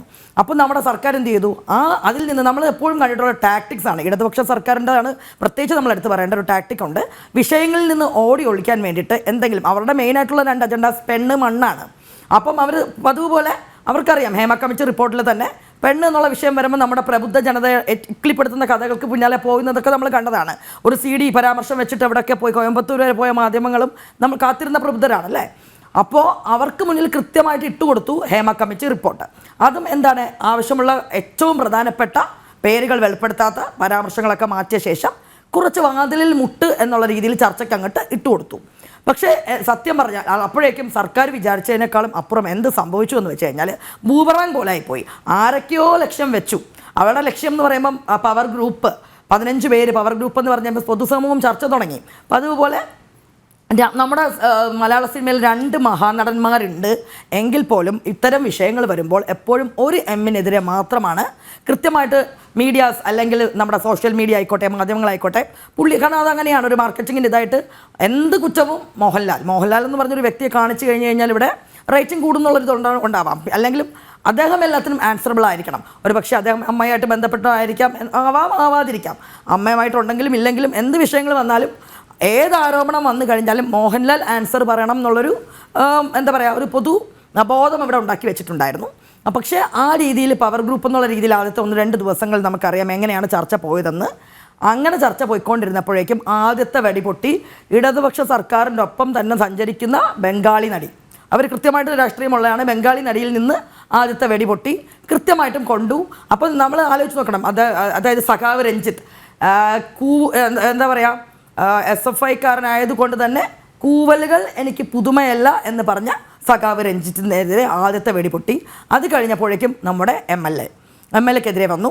MLAക്കെതിരെ വന്നപ്പോൾ തന്നെ പിന്നെ അടുത്ത ഏറ്റവും കുറച്ചൊരു ഗൗരവതരമായിട്ടുള്ള ആരോപണം എന്ന് പറഞ്ഞാൽ അമ്മ ജനറൽ സെക്രട്ടറി നമ്മുടെ സിദ്ദിഖ് അദ്ദേഹത്തിനെതിരെ വന്നു. ഇങ്ങനെ വന്നു. പക്ഷെ അപ്പോഴും നമ്മൾ ശ്രദ്ധിക്കേണ്ടതായ ഒരു കാര്യമുണ്ട്. പ്രസക്തമായിട്ടുള്ള കാതലായിട്ട് അപ്പോഴും ഇവർക്ക് വാതിൽ മുട്ട് എന്ന ഇതിൽ നിൽക്കുവാണ്. നമ്മുടെ പ്രബുദ്ധ കേരളവും മാധ്യമങ്ങളും എല്ലാം തന്നെ ആ ചർച്ചയുമായിട്ട് ബന്ധപ്പെട്ട് പോവുകയാണ്. അങ്ങനെ മുന്നോട്ട് പോയി കഴിഞ്ഞാൽ ഇവർക്ക് വീണ്ടും പ്രശ്നങ്ങളാവുന്നു എന്ന് കണ്ടു കഴിഞ്ഞപ്പോഴേക്കും ആരോപണങ്ങൾ വന്നു. അടുത്തതായിട്ട് ജയസൂര്യക്കെതിരെ ആരോപണങ്ങൾ വരുന്നു. അപ്പോഴും ചർച്ചകൾ ഞാൻ കണ്ടു. പല ഇടത് പ്ലാറ്റ്ഫോംസും ജയസൂര്യയുടെ കാര്യം വളരെ വലുതാക്കുകയാണ്. നമുക്കിവിടെ അറിയാം, നമുക്കിവിടെ നമ്മുടെ MLA ആയിട്ടുള്ള ശ്രീ മുകേഷ് ഞാൻ അദ്ദേഹത്തിൻ്റെ ആരോപണമായിട്ട് ബന്ധപ്പെട്ടല്ല പറയുന്നത്. പക്ഷേ അദ്ദേഹത്തിൻ്റെ ഡൊമസ്റ്റിക് വയലൻസുമായിട്ട് ബന്ധപ്പെട്ടിട്ട് ഇപ്പോഴത്തെ നമ്മുടെ മന്ത്രി ശ്രീമതി വീണ ജോർജിൻ്റെ വലിയൊരു ഇൻ്റർവ്യൂ ഒക്കെ ഉണ്ടായിരുന്നു പൊതുസമൂഹത്തിലല്ലേ. അപ്പോൾ ഒരു സ്ത്രീ അഭിനേത്രിയായിട്ടുള്ള സരിത അവർ വന്നിരുന്ന് കരഞ്ഞുകൊണ്ട് പറയുന്നുണ്ട്, അവരുടെ അനുഭവങ്ങളൊക്കെ പറയുന്നുണ്ട്. അത് അന്നത്തെ മാധ്യമപ്രവർത്തകയായിട്ടുള്ള വീണ ഇപ്പോഴത്തെ നമ്മുടെ ആരോഗ്യമന്ത്രി അവർ കേൾക്കുന്നുണ്ട്. അപ്പോൾ ഇതൊക്കെ അതായത് അത്രയും ഡൊമസ്റ്റിക് വയലൻസും ഇങ്ങനെയൊക്കെ ഉള്ള ഒരാളാണെന്ന് പറഞ്ഞിട്ട് പോലും ഇത് കണ്ട ഒരു പ്രബുദ്ധരാണ് 2 വട്ടം അദ്ദേഹത്തെ ജയിപ്പിച്ച് MLA ആക്കിയതെന്ന് ഓർത്തു നോക്കണം. അത്രയും നമ്മൾ എന്താ പറയുക അങ്ങനെ നമ്മളെ ഒരു സെറ്റ് ചെയ്തൊരു കിറ്റ് കൊടുത്ത് നമ്മുടെ ബോധങ്ങളെയൊക്കെ അങ്ങനെ ആക്കി വെച്ചൊരു ജനതയാണ് ഇപ്പോൾ. ശരിക്കും വോട്ട് ബാങ്ക് അതിനൊപ്പം തന്നെ നമ്മൾ പറയണം വോട്ട് ബാങ്ക് രാഷ്ട്രീയം കൃത്യമായിട്ടുള്ള. അതുകൊണ്ടാണ് ഞാൻ ആദ്യമേ പറഞ്ഞത് ഈ വോട്ട് ബാങ്ക് രാഷ്ട്രീയം ഉള്ളയിടങ്ങൾക്ക് വരുമ്പോഴേക്കും സൈലൻസ് ആണ്. അങ്ങനെ വന്നു ആ ചർച്ച. അത് മുകേഷിനേക്കാളും കൂടുതൽ പ്രാധാന്യം ജയസൂര്യയുമായിട്ട് ബന്ധപ്പെട്ട ചർച്ചകൾക്ക് വന്നു. അങ്ങനെ ഇരുന്നപ്പോഴാണ് തമിഴ്നാട്ടിലെ തമിഴ് ഗായിക ഒരു മ്യൂസിക് ചാനലിൽ എന്താണ് കൃത്യമായിട്ടുള്ളത് ഒരു ആരോപണം ചൂണ്ടിക്കാണിക്കൊണ്ട് അത് ഇവിടെ തന്നെ നമ്മൾ ചർച്ച ചെയ്യേണ്ടതായിട്ടുള്ള മറ്റൊരു വിഷയം ഞാൻ പറയട്ടെ. ഹേമ കമ്മിറ്റി റിപ്പോർട്ട് വരെ എന്താ പറഞ്ഞേ, തുല്യത സിനിമാ മേഖലയിൽ സ്ത്രീക്കും പുരുഷനും തുല്യത വേണം എന്നുള്ള അതായത് WCC ഉണ്ടാവാനുള്ള സാഹചര്യം. അമ്മയിൽ നിന്ന് അവർ മാറി സ്ത്രീകൾക്ക് പരിഗണന കിട്ടുന്നില്ല, സ്ത്രീകൾക്ക് അങ്ങനെയാണെന്നൊക്കെ പറഞ്ഞിട്ട് തുടങ്ങിയൊരു സംഘടനയാണ്. അപ്പോൾ നടി ആക്രമിക്കപ്പെട്ടതുമായിട്ട് ബന്ധപ്പെട്ട് തുടങ്ങിയെങ്കിലും അവിടെ WCC എപ്പോഴും പറഞ്ഞത് സ്ത്രീപക്ഷം നിൽക്കുന്നു എന്നായിരുന്നു. അപ്പോൾ നിങ്ങൾ ആലോചിച്ച് നോക്കൂ, അവിടെ തുല്യത എപ്പോഴും ജെൻഡർ ഇക്വാളിറ്റി വേണം എന്ന് പറഞ്ഞ് സിനിമാ മേഖലയ്ക്കുള്ളിൽ എല്ലാ കാര്യങ്ങൾക്കും ഞങ്ങൾക്ക് അവസരം വേണം, വേതനം വേണം, എല്ലാത്തിനും തുല്യത എന്നുള്ള ഒരു ആസ്പെക്റ്റ് അത് മുന്നിൽ വെച്ച് തുടങ്ങിയ ഒരു കമ്മിറ്റി. ആ കമ്മിറ്റിയിൽ കൃത്യമായിട്ട് 2 സ്ത്രീകൾക്കെതിരെ ആരോപണം വന്നിരുന്നു. ആദ്യത്തെ ആരോപണം WCCയിൽ തന്നെ പ്രമുഖയായിട്ടുള്ള നടി രേവതിക്കെതിരെ കംപ്ലീറ്റ് സൈലൻസ് ആയിരുന്നു. അത് കഴിഞ്ഞിട്ട് കൃത്യമായിട്ടുള്ള ആരോപണം തമിഴ് ഗായികയാണെങ്കിൽ കൂടി അവർ പേരെടുത്ത് വ്യക്തമായിട്ട് പറഞ്ഞു. അവിടെ പോലും നമ്മൾ കാണണം വ്യക്തമായിട്ട് ഈ പാർട്ടി അതായത് റേവ് പാർട്ടീസാണ്.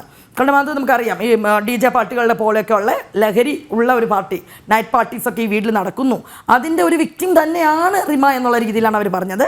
അല്ലാതെ റിമയും അതുകൊണ്ട് അവർക്ക് കരിയർ ഗ്രോത്ത് ഉണ്ടാവുന്നില്ല, അങ്ങനെ അതിനൊപ്പം തന്നെ ഗൗരവതരമായിട്ടുള്ള വിഷയം പറഞ്ഞു, ചൂഷണം ചെയ്യുന്നു, പുതിയ കുട്ടികളെ കൊണ്ടുവന്നിട്ട് ലൈംഗികമായിട്ട് ചൂഷണം ചെയ്യുന്നു എന്ന് പറഞ്ഞു. അപ്പോൾ മൊത്തത്തിൽ വെട്ടിലായി പോയത് ആരാണ്? ഈ സർക്കാരാണ്. കാരണം ഈ സർക്കാർ ഇടതോരം ചേർന്ന് നടക്കുന്ന ഒരു രാഷ്ട്രീയമായിരുന്നു തുടക്കം മുതൽ ആഷിഖ് കപൂറിനും അദ്ദേഹത്തിൻ്റെ ഭാര്യയ്ക്കും ഉണ്ടായിരുന്നത്. നമ്മൾ നോക്കാം, ഏത് രാഷ്ട്രീയപരമായിട്ടുള്ള ഇതുണ്ടെങ്കിലും സിനിമയിൽ എല്ലാവർക്കും രാഷ്ട്രീയമുള്ളവരുണ്ടാവാം. പക്ഷേ ഈ സംവിധായകരിൽ നിന്ന് എപ്പോഴും കൃത്യമായിട്ടുള്ള രാഷ്ട്രീയ ഇടപെടലുകൾ ഉണ്ടായിട്ടുണ്ട്. എൻ്റെ വക 500 എന്ന് പറഞ്ഞൊരു ക്യാമ്പയിനൊക്കെ തുടങ്ങി വെച്ച മഹാനാണ്. അതേ മഹാൻ തന്നെയാണ് പിന്നീട് കുറച്ച് കഴിഞ്ഞപ്പോൾ നമ്മളറിയാം ഒരു സംഗീത നിശ നടത്തി പൈസ അടിച്ചു മാറ്റി. അപ്പോൾ ഇങ്ങനെ പ്രതിച്ഛായ നഷ്ടപ്പെട്ടു. ആ സമയത്ത് തെരഞ്ഞെടുപ്പിൽ നിൽക്കാനുള്ള ഒരുപാട് ഭാര്യയെ മുൻനിർത്തി WCCയിലെ സ്ത്രീ പ്രതിനിധി എന്നുള്ള രീതിയിലൊക്കെ മുൻനിർത്തി കളികളൊക്കെ ഉണ്ടായിരുന്നു. പക്ഷേ ആ സമയത്താണ് സംഗീത നിശയായിട്ട് ബന്ധപ്പെട്ട് ഭാര്യയും ഭർത്താവും അവർക്കെതിരെ ആരോപണമൊക്കെ വരുന്നത്. അപ്പോൾ അന്നേരം കൃത്യമായിട്ട് പേര് വെളിയിൽ വന്നു. അപ്പോൾ ഇടതുപക്ഷ സർക്കാരിനൊപ്പം അവരുടെ റോഡ് ഷോ നമുക്കറിയാം രാത്രി നടത്താം. അതിൽ നമ്മൾ കണ്ടതാണല്ലോ, ഏറ്റവും വലിയ ഫിഗറായിട്ട് അവർ ഉയർത്തി കാണിച്ചത് ആരാണ്? റിമ കല്ലിങ്കൽ രാത്രി നടക്കുന്നു, ഒപ്പം കുറേ സ്ത്രീകളുണ്ടായിരുന്നു ഇല്ലേ? അപ്പം ഗവൺമെൻറ്റിൻ്റെ ഇടതുപക്ഷ സർക്കാരിൻ്റെ എല്ലാ അവരുടെ ഒരു എന്താ പറയുക ഗ്ലാമർ വേൾഡിലുള്ള അവർ വെള്ളി നക്ഷത്രത്തിലുള്ള ആയതുകൊണ്ട് തന്നെ ഒരു സെലിബ്രിറ്റി ആയിട്ട് അവതരിപ്പിക്കുന്ന ഒരു ഫിഗറാണ് റിമ കല്ലിങ്കൽ. അതോടൊപ്പം തന്നെ കൃത്യമായിട്ടുള്ള രാഷ്ട്രീയമുള്ള ആളാണ് ആഷിഖ് കപൂർ. അപ്പോൾ അങ്ങനെ ഉള്ള അതാണ് നമ്മുടെ ഇപ്പോഴത്തെ സിനാരിയോ എന്ന് വരുമ്പോൾ ഈ ആഭ്യന്തരം അല്ലെങ്കിൽ നമ്മുടെ കേരളത്തിൽ നിന്ന് എന്തെങ്കിലും നടപടി ഉണ്ടാവുമെന്ന് തോന്നുന്നുണ്ടോ? നടപടി ഉണ്ടാവുമായിരുന്നില്ല. കാരണം ആദ്യമേ ഹേമ കമ്മിറ്റി റിപ്പോർട്ടിൽ ഈ പേരുകളൊക്കെ ഉള്ളത് കൊണ്ടായിരിക്കാം സർക്കാർ ഇത് ഒളിച്ചു കടത്താൻ ഈ 4 വർഷം എടുത്തത്. നിവർത്തിയില്ലാത്തത് കൊണ്ട് കാഫിർ പരാമർശത്തിൽ നിന്ന് രക്ഷപ്പെടാൻ വേണ്ടി, അങ്ങനെ തന്നെയാണ് ഞാൻ വിശ്വസിക്കുന്നത്, അതിൽ നിന്ന് ഒളിച്ചോടാൻ വേണ്ടി ഇത് വാതിൽ മുട്ടുവെച്ച് ചർച്ച മുന്നോട്ട് പോയി. കൃത്യമായിട്ട് നമ്മൾ പറയില്ലേ ദൈവത്തിൻ്റെ ഒരു ഇടപെടൽ എന്ന പോലെ തമിഴ്നാട്ടിൽ നിന്ന് കൃത്യമായിട്ടുള്ള ബോംബ് വന്നു. ഇപ്പം മൂട്ടിൽ തീ പിടിച്ചിട്ടുള്ള അവസ്ഥയാണ്. എന്തായാലും ഇത് തന്നെയാണ് സർക്കാർ എന്ത് തീരുമാനം എടുക്കുമെന്നുള്ളത് തന്നെയാണ് നോക്കിക്കാണേണ്ടത്. ശ്രീ ഷോൺ ജോർജ്, ഇവിടെ റോൾ മോഡലുകളുടെ മുഖപടമാണ് അഴിഞ്ഞു വീഴുന്നത്.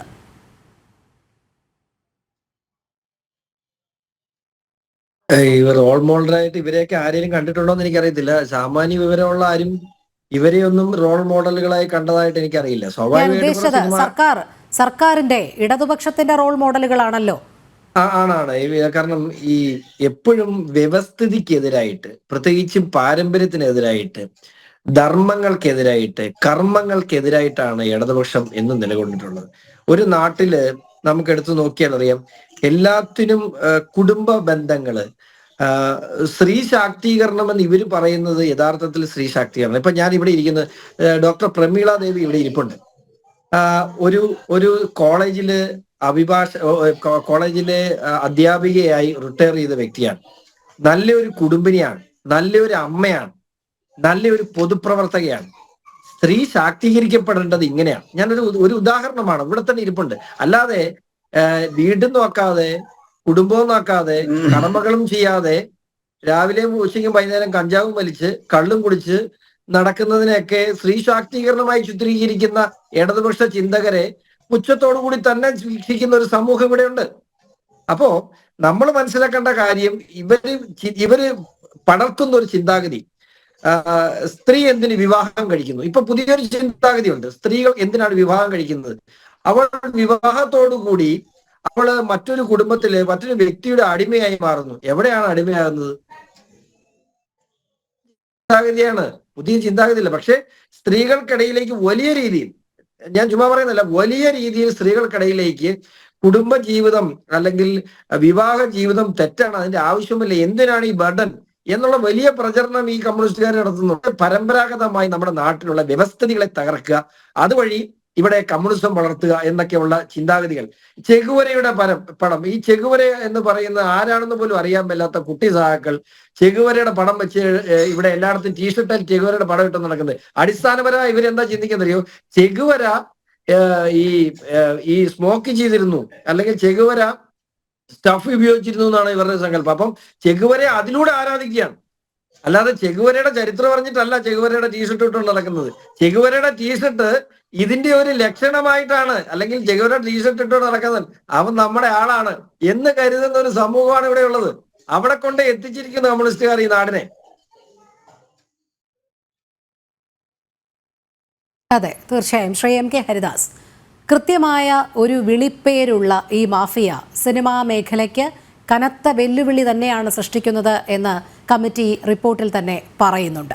പക്ഷേ ഈ മാഫിയ ആരാണെന്നോ എന്താണെന്നോ ആർക്കും അറിയില്ല എന്നാണ് സർക്കാർ വാദം. സിനിമാ മേഖലയിലുള്ളവരും അങ്ങനെ തന്നെയാണ് പറയുന്നത്. വളരെ പരിഹാസ രൂപേണയാണ് പറയുന്നത്. മാഫിയയോ, ഓരോരുത്തരും അവരവരുടെ ജോലികൾ ചെയ്യുന്നു, ഇതിൽ ആർക്കാണ് മാഫിയ എന്നുള്ളത്. പക്ഷേ അവിടെ ബി ഉണ്ണികൃഷ്ണൻ, ഫെഫ്കയുടെ പ്രസിഡന്റ്, ഒരു കാര്യം വ്യക്തമാക്കുകയുണ്ടായി. ഈ മാഫിയ എന്നുള്ള സംഘം ഒന്നുമില്ല, പക്ഷെ ഒരു കൂട്ടുകെട്ടുണ്ട്. അത് വളരെ സർഗാത്മകതയുടെയും സൗഹൃദത്തിൻ്റെയും ഒക്കെ കൂട്ടുകെട്ടാണ്, അല്ലാതെ മാഫിയ എന്നൊന്നും അതിനെ വിളിക്കേണ്ടതില്ല എന്ന്. ഇത്തരം നിലപാടുകളാണ് സിനിമാ മേഖലയ്ക്കുള്ളിൽ നിന്ന് തന്നെ വരുന്നത്. ഈ മാഫിയയെ പേടിച്ച് തന്നെയാണോ ഇവർ പോലും ഇത് പുറത്തു പറയാൻ മടിക്കുന്നത്? അവിടെയാണ് ഈ ഹേമ കമ്മിറ്റി റിപ്പോർട്ടിൽ ഈ പവർ ഗ്രൂപ്പിനെ പറ്റിയിട്ട് കാണേണ്ടത്. ആരാണ് ഈ പവർ ഗ്രൂപ്പ് എന്ന് ചോദിച്ചു കഴിഞ്ഞാൽ, ഈ പവർ ഗ്രൂപ്പ് ശക്തി പ്രാപിച്ചത് എന്നാണ് എന്ന് ചോദിച്ചു കഴിഞ്ഞാൽ, എന്റെ കാഴ്ചപ്പാടിൽ കഴിഞ്ഞു കഴിഞ്ഞാൽ 2016 ശേഷമാണ് ഈ പവർ ഗ്രൂപ്പ് മലയാള സിനിമയിൽ ഇത്രയധികം ശക്തി പ്രാപിച്ചത്.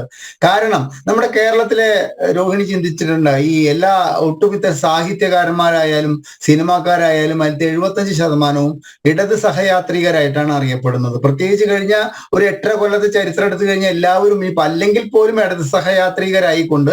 കാരണം എന്താ വെച്ച് കഴിഞ്ഞാൽ അപ്പക്കഷ്ണങ്ങളിൽ നിന്നും വീഴുന്ന പൊട്ടും പൊടിയും പറക്കി തിന്നാൻ വേണ്ടിയിട്ട് വ്യഗ്രത പൂഴുന്നവരാണ് ഈ ഇടതുപക്ഷ സഹയാത്രികരായ നമ്മുടെ സാഹിത്യകാരന്മാരായാലും സിനിമാ മേഖലയിൽ നിൽക്കുന്നവരായാലും. എന്തെങ്കിലും കിട്ടുമെന്നുള്ളത് ഉറപ്പാണ്. കോൺഗ്രസ് ഭരിക്കുമ്പോൾ അത് കിട്ടില്ല, കാരണം അത് അവർക്ക് തന്നെ പങ്കുവെച്ചെടുക്കാൻ തികയാത്തൊരവസ്ഥയില് അതൊന്നും കിട്ടില്ല. പക്ഷെ ഇവര് കയറി കഴിഞ്ഞു കഴിഞ്ഞാൽ, കാരണം ഇവരുടെ ഏറ്റവും വലിയ വീക്ക്നെസ് പറഞ്ഞില്ലേ, അതിപ്പോ എനിക്ക് ഞാൻ വിഷയത്തിൽ നിന്ന് വ്യതിചലിക്കില്ല, എനിക്ക് പാതിരിമാരും അതുമാതിരി തന്നെ ബിഷപ്പുമാരൊക്കെ രാഷ്ട്രീയ അഭിപ്രായങ്ങൾ പറയുമ്പോൾ എനിക്ക് അങ്ങേയറ്റം വെറുപ്പുള്ള ആളാണ്. പക്ഷെ ഞാൻ ഏതോ ഒരു പാതിരിയോ ബിഷപ്പോ പറയുന്നത് കേട്ടു, വിവരവും വിദ്യാഭ്യാസവും ഉള്ളവർ ഈ മന്ത്രിസഭയിൽ ഇല്ല എന്നുള്ളതാണ് ഈ സർക്കാരിന്റെ ഏറ്റവും വലിയ പോരായ്മ എന്ന്. അതിനോട് 100% യോജിക്കുന്ന ഒരു വ്യക്തിയാണ് ഞാൻ. അപ്പൊ ഈ സർക്കാരിനെ സംബന്ധിച്ചിടത്തോളം എന്താ വെച്ചാൽ, ഇത്തരത്തില് അല്പം വിദ്യാഭ്യാസമുള്ളവരും അല്പം സാഹിത്യമുള്ളവരൊക്കെ വന്നു കഴിഞ്ഞാൽ അവരെ വലിയ വലിയ സ്ഥാനങ്ങളിൽ വെക്കുമെന്നുള്ളൊരു ബോധമുള്ളത് കൊണ്ട് ഇത്തരത്തിലുള്ള കുപ്പായം ഇട്ടുകൊണ്ട് ഞങ്ങൾ ഇടതുപക്ഷ സഹയാത്രികരായിട്ട് അഭിനയിക്കുന്നു. ഭരണം കഴിഞ്ഞു കഴിഞ്ഞാൽ അവരൊക്കെ അവരുടേതായിട്ടുള്ള താവളങ്ങളിൽ പോയി മിണ്ടാതിരിക്കുന്നു. അപ്പൊ ഇത് മനസ്സിലാക്കാനുള്ള ബുദ്ധി ഇടതുപക്ഷത്തിന്റെ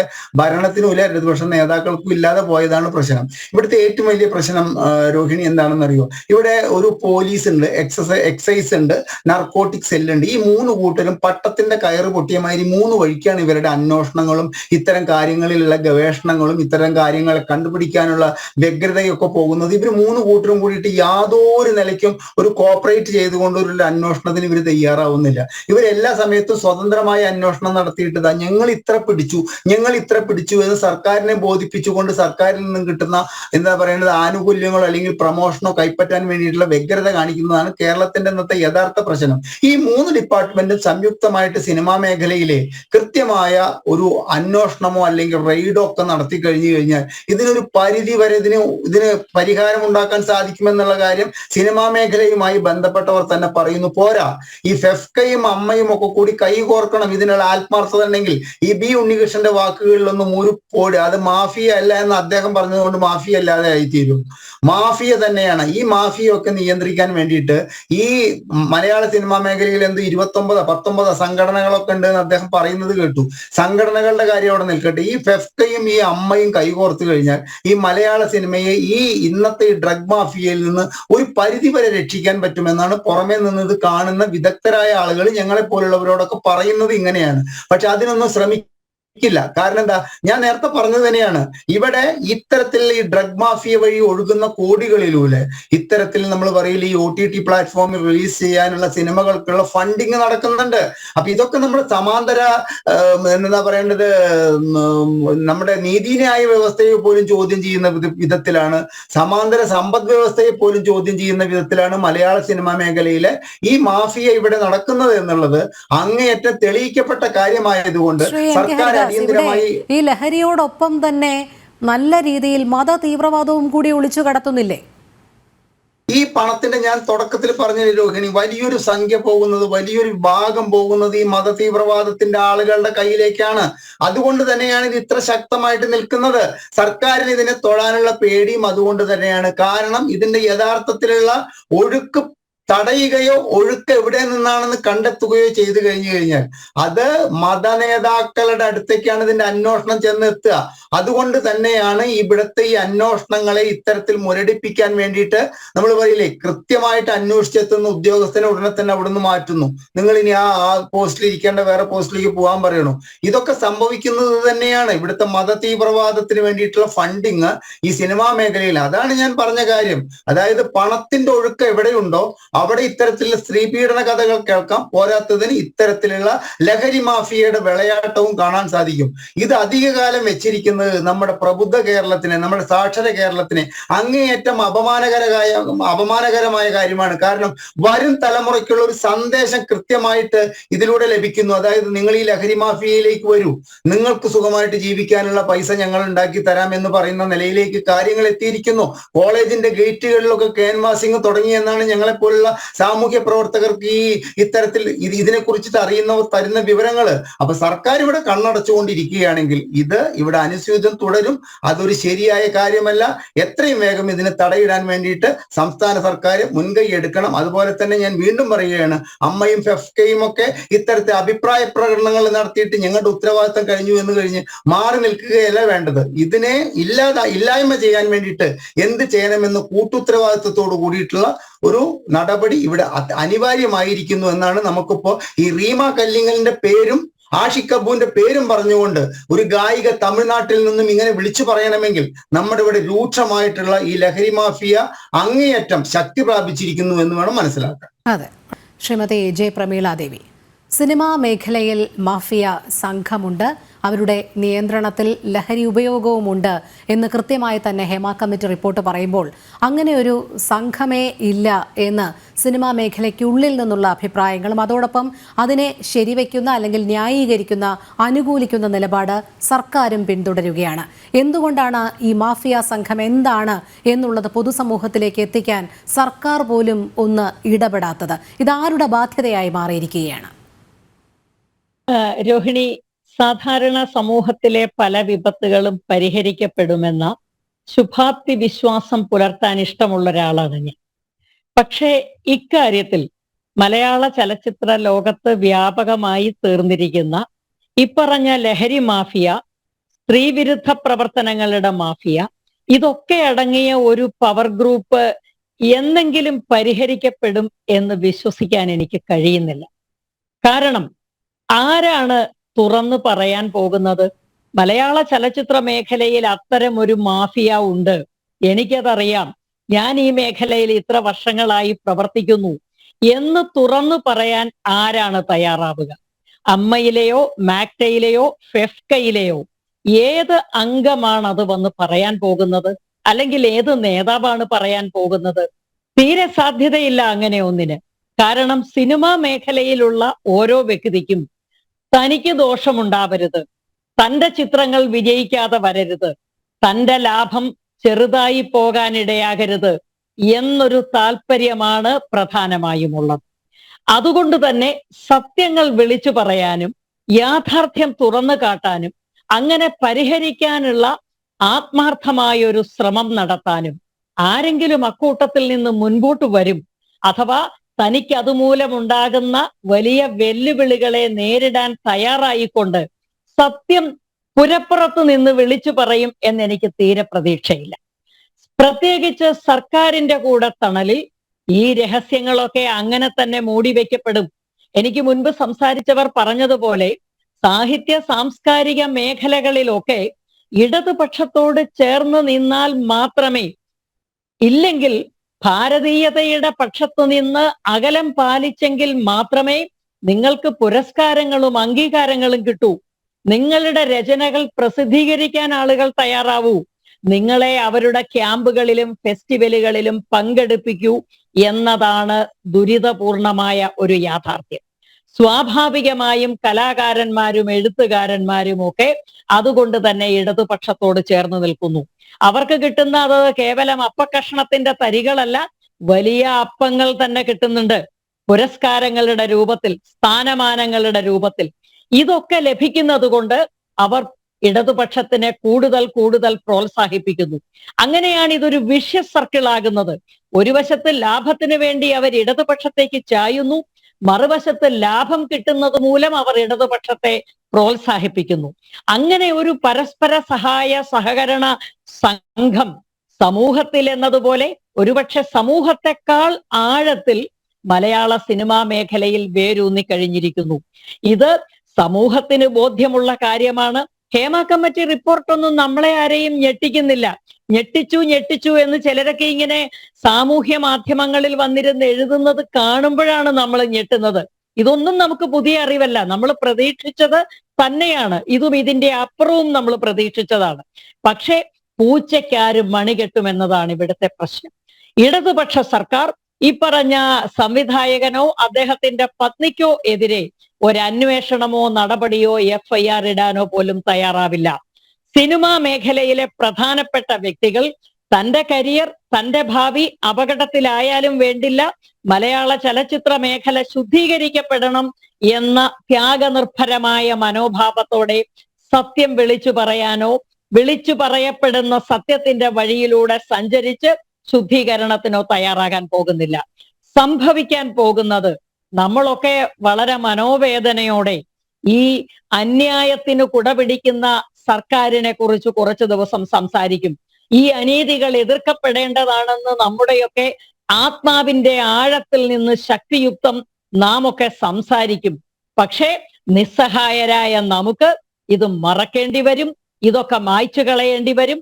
മറ്റൊരു വിഷയത്തിലേക്ക് സർക്കാർ ചെന്ന് പറ്റുന്നത് വരെ മാത്രമേ അവർക്ക് ഈ പുകമറ ആവശ്യമുള്ളൂ. ശ്രീമതി അഞ്ജു, ഇവിടെ ഗായിക സുചിത്രയുടെ പരാതിയിൽ യുവമോർച്ച കൊച്ചി സിറ്റി പോലീസ് കമ്മീഷണർക്ക് പരാതി നൽകി. അതിന്റെ അടിസ്ഥാനത്തിൽ പ്രാഥമിക അന്വേഷണം ആരംഭിക്കുമെന്ന് അവർ വ്യക്തമാക്കിയിട്ടുണ്ട്. അതോടൊപ്പം തന്നെ ഈ ആരോപണത്തിൽ മാനനഷ്ട കേസാണ് റിമ കല്ലിങ്കൽ ഫയൽ ചെയ്തിരിക്കുന്നത്. സമാന്തരമായ അന്വേഷണം നടക്കുമ്പോൾ തെളിവുകളുടെ അഭാവം ഉണ്ടാകുമെന്നുള്ള കാര്യത്തിൽ യാതൊരു സംശയവുമില്ല. കാരണം ഇതിൽ തെളിവുകൾ നൽകേണ്ടവർ, ഇതിനുള്ളിൽ ഉൾപ്പെട്ടവരൊന്നും തന്നെ ഒരുപക്ഷെ പുറത്തേക്ക് വരണമെന്ന് പോലുമില്ല. അത്രമാത്രം ഭയചകിതരായിരിക്കും അവർ. അതുകൊണ്ട് തന്നെ ഈ അന്വേഷണങ്ങളൊക്കെ വഴിമുട്ടി നിൽക്കുന്ന സാഹചര്യവും പിന്നീട് ഇതൊക്കെ മറഞ്ഞു പോകുന്ന സാഹചര്യം തന്നെയാകുമോ ഉണ്ടാകുക? തീർച്ചയായും, അതിന് സംശയമൊന്നുമില്ല. കുറച്ച് നാൾ ഇതിങ്ങനെ നമ്മൾ ഈ ഒരു വാർത്ത ഇതൊക്കെ അന്തരീക്ഷത്തിൽ എത്രയോ നാളുകളായിട്ട് ഈ പേര് നമുക്കിപ്പോൾ സുചിത്ര പറഞ്ഞില്ല എങ്കിൽ കൂടി ഈ പേര് മട്ടാഞ്ചേരി മാഫിയ എന്നുള്ള കൃത്യമായിട്ടുള്ള ആ ഒരു ഇതും നമ്മളിത് എന്നൊക്കെയോ കേട്ടു തുടങ്ങിയ വസ്തുതകളൊക്കെയാണ്.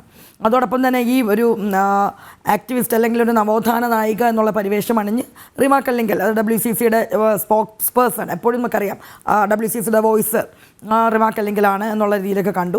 പക്ഷേ പലപ്പോഴും നമുക്ക് തോന്നിയിട്ടുണ്ട് ഒരു നിലപാടുണ്ട്, പല കാര്യങ്ങളിലും നിലപാടെന്ന് പറയും. പക്ഷെ നമ്മൾ എപ്പോൾ തൊട്ടാണ് ഇവരെ ചോദ്യം, അതല്ലെങ്കിൽ ഇവരെ കാണുമ്പം ഒരു റിമ കല്ലിങ്കൽ എന്ന് പറയുമ്പോൾ ഇരട്ടത്താപ്പ് എന്നുള്ള രീതിയിൽ നമ്മൾ മനസ്സിലാക്കിയത് കൃത്യമായിട്ടും അവരുടെ സെലക്റ്റീവായിട്ടുള്ള ചില പ്രതികരണങ്ങൾ അത് കണ്ടപ്പോൾ ചിലയിടങ്ങളിൽ മാത്രം അവർ വല്ലാതെ വയലൻ്റ് ആവുകയും ചിലയിടങ്ങളിൽ കൃത്യമായിട്ട് സൈലൻ്റ് ആവുകയും ചെയ്യുമ്പോൾ നമുക്ക് മനസ്സിലായി തുടങ്ങി. കാരണം ഇതൊരു സ്ത്രീപക്ഷമല്ല, അവരുടേതായ സ്വാർത്ഥത, അവർക്ക് എന്തൊക്കെയോ നേടാനും അവർക്ക് നേടിയെടുക്കാനും അവരുടെ കൂട്ടത്തിലുള്ളവരുമായിട്ട് ബന്ധപ്പെട്ടുള്ള അവരുടെ കൃത്യമായിട്ടുള്ള അജണ്ട സെറ്റ് ചെയ്യാനൊക്കെ വേണ്ടിയിട്ടുള്ള എന്തിനോ വേണ്ടി തിളയ്ക്കുന്ന ഒരു സാമ്പാർ എന്നുള്ള രീതിയിലുള്ള ഒരു കൃത്യമായിട്ടുള്ള ഇടപെടലൊക്കെ ആയിരുന്നു പലപ്പോഴും അവരുടെ ഭാഗത്തുനിന്നുണ്ടായിട്ടുള്ളത്.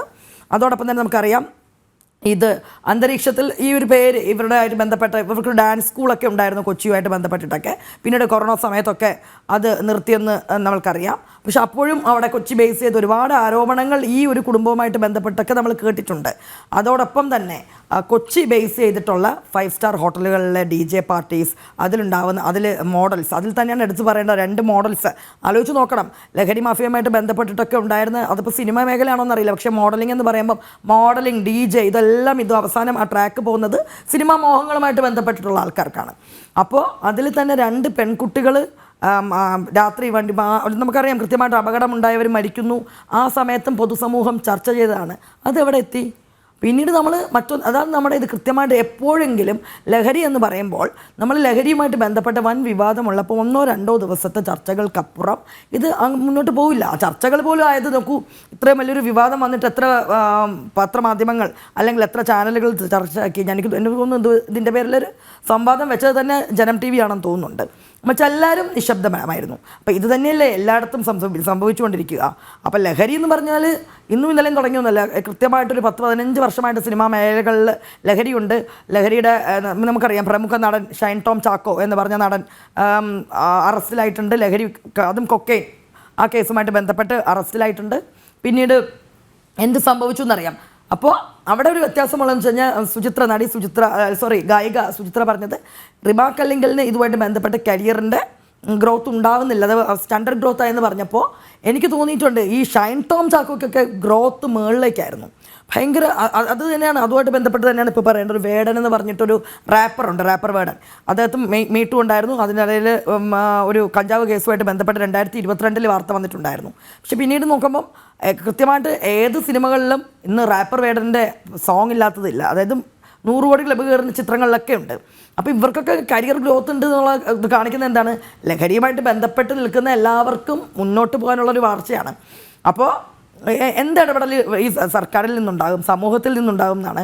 2 പെൺകുട്ടികൾ മരിച്ചിട്ട് വരെ അതിനെക്കുറിച്ച് ചർച്ചയില്ലാത്തൊരു സമൂഹമാണ് നമ്മുടേതെന്ന് പറയുമ്പം കൃത്യമായിട്ട് രാഷ്ട്രീയ ധ്രുവീകരണം സംഭവിച്ചു പോയ ഒരു പ്രബുദ്ധ ജനത, അലങ്കാരത്തിനുള്ളിൽ ഒളിപ്പിച്ച് വെച്ച, ശരിക്കും പറഞ്ഞാൽ ഒരു ബോധവും വകതിരിവും ഇല്ലാത്തൊരു ജനതയായിട്ട് നമ്മൾ മാറി. രാഷ്ട്രീയം മാത്രം, അല്ലെങ്കിൽ ഇത്രയും സമൂഹത്തെ ഗ്രസിച്ചിരിക്കുന്ന, അല്ലെങ്കിൽ സിനിമാ മേഖല ആയിക്കോട്ടെ സമൂഹത്തെ ആയിക്കോട്ടെ ഗ്രസിച്ചിരിക്കുന്ന ഏറ്റവും വലിയൊരു വിഷയത്തെ അഡ്രസ്സ് ചെയ്യുമ്പോൾ പോലും അവിടെയും കൃത്യമായിട്ടുള്ള രാഷ്ട്രീയമാണ് വരുന്നത്, അല്ലേ? അപ്പോൾ എനിക്ക് ഇതിലൊന്നും വലിയ വിശ്വാസമില്ല. ഇത് അന്വേഷണമൊന്നും മുന്നോട്ട് പോകില്ല. 2-3 അപ്പോഴേക്കും കൃത്യമായിട്ട് ഇവരുടെ പേര് വന്നപ്പോൾ തന്നെ മറ്റൊരു ആരോപണം കൃത്യമായിട്ട് വന്നു. മീഡിയാസ് അതെങ്ങനെ കൊണ്ടുപോകുന്നു കാണുന്നുണ്ട്, നിവിൻ പോളി. അപ്പോൾ അതുമായിട്ട് ബന്ധപ്പെട്ട് മറ്റൊന്നും കൂടെ പറയണം കേട്ടോ. ഇതൊക്കെ എന്ന് പറയുമ്പോൾ ഇത് ഈ മട്ടാഞ്ചേരി മാഫിയ ഉണ്ടെന്ന് പറയുന്ന പോലെ തന്നെയാണ് ഒരു ആലുവ ഗ്രൂപ്പുണ്ട് ഫ്രണ്ട്സുമായിട്ട് ബന്ധപ്പെട്ടിട്ട്. അവർ സമാന്തരമായിട്ട് ഉയർന്നു വരുന്നുണ്ടായിരുന്നു. അതായത് ഒരു ഫ്രണ്ട്ഷിപ്പ് എന്നുള്ള രീതിയിലുള്ള ഒരു ഗ്രൂപ്പ്, അവരുടെ സിനിമകൾ, അതും നമ്മൾ ഇതുമായിട്ട് ബന്ധപ്പെടുത്തി തന്നെ പറയണം. വിനീത് ശ്രീനിവാസൻ, അദ്ദേഹവുമായിട്ട് ബന്ധപ്പെട്ടുള്ള സിനിമകൾ, അദ്ദേഹത്തിൻ്റെ ഇപ്പോൾ നമുക്കറിയാം നിവിൻ പോളിയുടെ വലിയൊരു അത്യാവശ്യം കുറേ പരാജയങ്ങൾക്ക് ശേഷം അദ്ദേഹം ഒന്ന് കരിയർ മുന്നോട്ട് കൊണ്ടുവന്നൊരു സിനിമ, വർഷങ്ങൾക്ക് ശേഷം ആ സിനിമയൊക്കെ വന്നു. അപ്പോൾ ആ സിനിമയൊക്കെ കൃത്യമായിട്ട് അപ്പോഴേക്കും പുതിയൊരു പേര്, അതും ആരോപണം നോക്കിക്കഴിഞ്ഞാൽ നമ്മൾ ഇതിൽ ഞാൻ പറയുന്നുണ്ട്, വിക്ടിം കാർഡ് എടുത്തിട്ടുള്ള കളികൾ ഭയങ്കരമാണ്. അത് ശ്രദ്ധ തിരിക്കാൻ വേണ്ടിയിട്ട് വിക്ടിം കാർഡ്, വിമൻ കാർഡ് ഇറക്കുന്നുണ്ട് കേട്ടോ. അത് ഈ നിവിൻ പോളിയുടെയൊക്കെ കാര്യങ്ങൾ അറിയാം, അത് ബാക്കി വാർത്തകൾ ഇതൊക്കെ വന്നോട്ടെ. കാരണം പല ട്രാപ്പുകളുടെയും പിന്നിൽ അവസാനം ഒരു പീഡനം എന്ന് പറയും. ഞാൻ എപ്പോഴും ചിന്തിച്ചു നോക്കിയിട്ടുണ്ട്, പീഡനം എന്നൊക്കെ പറഞ്ഞു കഴിഞ്ഞാൽ ഒരു സ്ത്രീക്ക് ഏറ്റവും വേദനാജനകമായിട്ടുള്ളൊരു സിറ്റുവേഷനാണ്. പക്ഷേ ഈ അടുത്ത കാലത്തായിട്ട് വളരെ ഈസി ആയിട്ട് പല കാര്യങ്ങളും നൂരിപ്പോകാനുള്ളൊരു വിമൻ കാർഡായി മാറി പീഡനം എന്ന് പറഞ്ഞാൽ. അപ്പം നമുക്ക് ഒരു വിഷയം എന്ന് പറഞ്ഞാൽ ഇതുമായിട്ട് ബന്ധപ്പെട്ട് തന്നെയാണ് പറയേണ്ടത്. ഇവരുടെ പേര് വരുമ്പോൾ അത് ചർച്ചയാവുന്നില്ല, അല്ലെങ്കിൽ വെറും ആരോപണം. മറ്റുള്ളതുമൊക്കെയും കോടതിയിലിരിക്കുന്ന വിഷയങ്ങളാണെങ്കിൽ പോലും അതുമൊക്കെ ആരോപണങ്ങളല്ലേ. അപ്പോൾ അതിൽ എന്തിനാണ് ഡബിൾ സ്റ്റാൻഡ്? ഈ വ്യക്തികൾക്കെല്ലാം തന്നെ അവർക്കും കുടുംബമുള്ളതല്ലേ, സ്വകാര്യതയുള്ളതല്ലേ. ഇപ്പോഴൊക്കെ നമുക്കറിയാം, നിവിൻ പോളിയുടെ പേരിലൊരു ആരോപണം വന്നു, ഇതിന് മുന്നിൽ ജയസൂര്യ, ഇവർക്കൊക്കെ ഇങ്ങനെ ആരോപണം വന്നു കഴിഞ്ഞപ്പോൾ അവരെ എന്തൊക്കെ രീതിയിലാണ് സോഷ്യൽ മീഡിയ ഇകഴ്ത്തുന്നത്. അവർക്കും കുടുംബമുള്ളതല്ലേ. അപ്പം ഇവർക്ക് എന്താണോ ഉള്ളത്, അപ്പോൾ സ്ത്രീക്കാണെങ്കിലും പുരുഷനാണെങ്കിലും നമ്മൾ പറയുന്ന സ്വകാര്യത ഒരുപോലെയാണ്, മാനാഭിമാനങ്ങൾ ഒരുപോലെയാണ്, കുടുംബം ഒരുപോലെയാണ്. അപ്പോൾ ഈ ഒരു വിക്ടിം കാർഡ്, വിമൻ കാർഡ് ഇറക്കുന്നതിനോടൊന്നും കാര്യമില്ല. റേപ്പ് എന്നൊക്കെ പറഞ്ഞു കഴിഞ്ഞാൽ ഇപ്പോൾ നമുക്ക് പറയാം, ആ ബ്രോഡാഡി വിഷയമായിട്ട് ബന്ധപ്പെട്ട് അത് കൃത്യമായിട്ടുള്ള റേപ്പ്. കാരണം എന്താ കാര്യം, സിനിമയിൽ അവസരം മോഹിച്ചെത്തിയ കുട്ടീനെ മരുന്ന് കൊടുത്ത് പീഡിപ്പിച്ചു എന്നുള്ളൊരു പരാതിയാണ്. പക്ഷെ അതുപോലെ അല്ല ഈ ലേറ്റസ്റ്റ് ആയിട്ട് നിവിൻ പോളിയുടെയൊക്കെ കണ്ടു കഴിയുമ്പോൾ ഒരു പകപോക്കലിൻ്റെ ഒരു രാഷ്ട്രീയമുണ്ട്. അപ്പോൾ ഒരു പക്ഷേ അന്തരീക്ഷത്തിൽ ഈ പേരുകൾ വന്നപ്പോൾ അത് മാറ്റാനായിരിക്കാം കൃത്യമായിട്ടും ആലുവ ആ ഒരു ഫ്രണ്ട്ഷിപ്പ് ഗ്രൂപ്പ് എന്നിൽ ഉൾപ്പെട്ടിട്ടുള്ള ഒരു നിവിൻ പോളിയുടെയൊക്കെ പേര് കൃത്യമായി ഇതൊരു പകപോക്കൽ കൂടെ നമ്മളിവിടെ കാണുന്നുണ്ട്. കാരണം വ്യക്തി വൈരാഗ്യം പരമാവധി ഈ മേഖലയിലേക്ക് സിനിമകളിൽ തന്നെ അവർ തന്നെ പല ഗ്രൂപ്പ്സ് ഉണ്ട്. ആ ഗ്രൂപ്പുകളിൽ ഒരാളെ അങ്ങനെ അങ്ങോട്ടും ഇങ്ങോട്ടും എറിഞ്ഞു കളിക്കുന്ന ഒരു ഇത് പ്രവണതയും കാണുന്നുണ്ട്. തീർച്ചയായും. ശ്രീമതി ജയപ്രമീള ദേവി, ഇവിടെ ശ്രീമതി ജയപ്രമീള ദേവി കേൾക്കുന്നുണ്ടോ? കേൾക്കുന്നുണ്ട്. ഇവിടെ അഗ്നിശുദ്ധി വരുത്തി തങ്ങളെല്ലാം തിരികെ എത്തുമെന്നാണ് സിനിമാ മേഖലയിലെ പ്രമുഖരടക്കം നടത്തിയിരിക്കുന്ന വാദം. ഇവിടെ അഗ്നിശുദ്ധി അവർ വരുത്തുമോ, അതോ ഈ ഇരകളൊക്കെ ഈയാംപാറ്റകളെ പോലെ ചിറക് കരിഞ്ഞ് നിലംപതിക്കുന്ന കാഴ്ച തന്നെയാകുമോ? രാഷ്ട്രീയത്തിൽ അമിതമായി ഉപയോഗിക്കപ്പെട്ടതുകൊണ്ട് ശുദ്ധി നഷ്ടപ്പെട്ട ഒരു പ്രയോഗമാണ് അഗ്നിശുദ്ധി വരുത്തി തിരികെ വരിക എന്നത്. അഗ്നിശുദ്ധി വരുത്തി യഥാർത്ഥത്തിൽ വന്നത് സീതാദേവി എന്ന പതിവ്രത രത്നമാണ്. പക്ഷെ ആ പദം സ്ഥാനത്തും അസ്ഥാനത്തും ഉപയോഗിച്ച് നമ്മൾ അതിന്റെ ശുദ്ധി കളഞ്ഞിരിക്കും. സിനിമാ മേഖലയിലെ കുറെ ആളുകൾ ആരോപിതരാണ്, കുറെ ആളുകൾ തങ്ങൾ ഇരകളാണെന്ന് പറഞ്ഞിരിക്കുന്നു. ഇരകൾ സ്വാഭാവികമായും യഥാർത്ഥ ഇരകൾ അവർ എല്ലാം തുറന്നു പറഞ്ഞിട്ടുണ്ടോ? നമുക്കറിയില്ല. ഇന്ന് ഇരകളെന്ന് പറഞ്ഞ് മുൻപിൽ വന്നിരിക്കുന്നവരൊക്കെ യഥാർത്ഥത്തിൽ ഇരകളാണോ, അതോ അവർക്ക് ചില ലാഭേച്ഛകളുണ്ടോ? യഥാർത്ഥ കുറ്റം ചെയ്തവരൊക്കെ ഇന്ന് കേസ് അന്വേഷണത്തിൽ പെടാൻ പോകുമോ, അതോ അവർ കർട്ടന് പിറകിൽ സുരക്ഷിതരായി ഒളിച്ചിരിക്കുകയാണോ? ഇത്തരം ചോദ്യങ്ങൾക്കൊന്നും ഉത്തരമില്ല രോഹിണി. പക്ഷെ ഞാൻ പറയാൻ പോകുന്നത് മുൻപ് ഞാൻ പറഞ്ഞു നിർത്തിയിടത്തു നിന്നാണ്. ഇടതുപക്ഷം എന്ന പ്രസ്ഥാനവും അതിനെ നയിക്കുന്ന ഒരു സർക്കാരും ഉള്ളിടത്തോളം കാലം തീരെ പ്രതീക്ഷിക്കേണ്ട, എന്റെ സുഹൃത്ത് BJP നേതാവ് അഡ്വക്കേറ്റ് ഷോൺ ജോർജ് പറഞ്ഞതുപോലെ ധർമ്മവും കർമ്മശുദ്ധിയും ഒന്നും ഈ നാട്ടിൽ വീണ്ടെടുക്കപ്പെടുമെന്ന പ്രതീക്ഷ വേണ്ട. ഇടതുപക്ഷം ഇതിനെല്ലാം എതിരെയാണ് നിൽക്കുന്നത്. ഷോൺ ജോർജ് പറഞ്ഞത് വളരെ കൃത്യമാണ്. ഇടതുപക്ഷം വ്യവസ്ഥിതിക്കെതിരെയാണ്, നമ്മുടെ സമൂഹത്തിലെ എല്ലാ ധർമ്മ സംവിധാനങ്ങൾക്കും എതിരെയാണ്. അതുകൊണ്ട് യാതൊരു ശുഭപ്രതീക്ഷയും ഇക്കാര്യത്തിൽ വേണ്ട. ഒരുപക്ഷെ അഗ്നിയുടെ ശുദ്ധി കൂടി കെട്ടുപോയേക്കാം ഈ സർക്കാർ രക്ഷിക്കാൻ പോകുന്ന ചിലർ അഗ്നിയിലൂടെ കടന്നു വന്നാൽ. അത്ര മാത്രമേ പറയാനുള്ളൂ. ശുഭോദർക്കമായി യാതൊന്നും കാണാനില്ല എന്ന് ഖേദത്തോടെ പറയേണ്ടി വരുന്നു. നമ്മുടെ ചർച്ചയുടെ സമയം ഇവിടെ പൂർണ്ണമാകുകയാണ്. എന്തായാലും ഈ സിനിമാ മേഖലയെ കാർന്നു തിന്നുന്ന വിധ്വംസക ശക്തികളെ നിയന്ത്രിച്ചേ മതിയാകുകയുള്ളൂ. അത്തരം പ്രവൃത്തികൾ നടത്താൻ ആസൂത്രണം ചെയ്യുന്ന ഒരു സംഘമുണ്ട് എന്നറിഞ്ഞിട്ട് പോലും സർക്കാർ ഒരു തരത്തിലുള്ള ഇടപെടലും നടത്താത്തതും അതിന്റെ ദുരൂഹത വർദ്ധിപ്പിക്കുകയാണ്. ജനം ഡിബേറ്റ് പൂർണ്ണമാകുന്നു. പങ്കെടുത്ത എല്ലാ അതിഥികൾക്കും നന്ദിയൊപ്പം പ്രേക്ഷകർക്കും നമസ്തേ.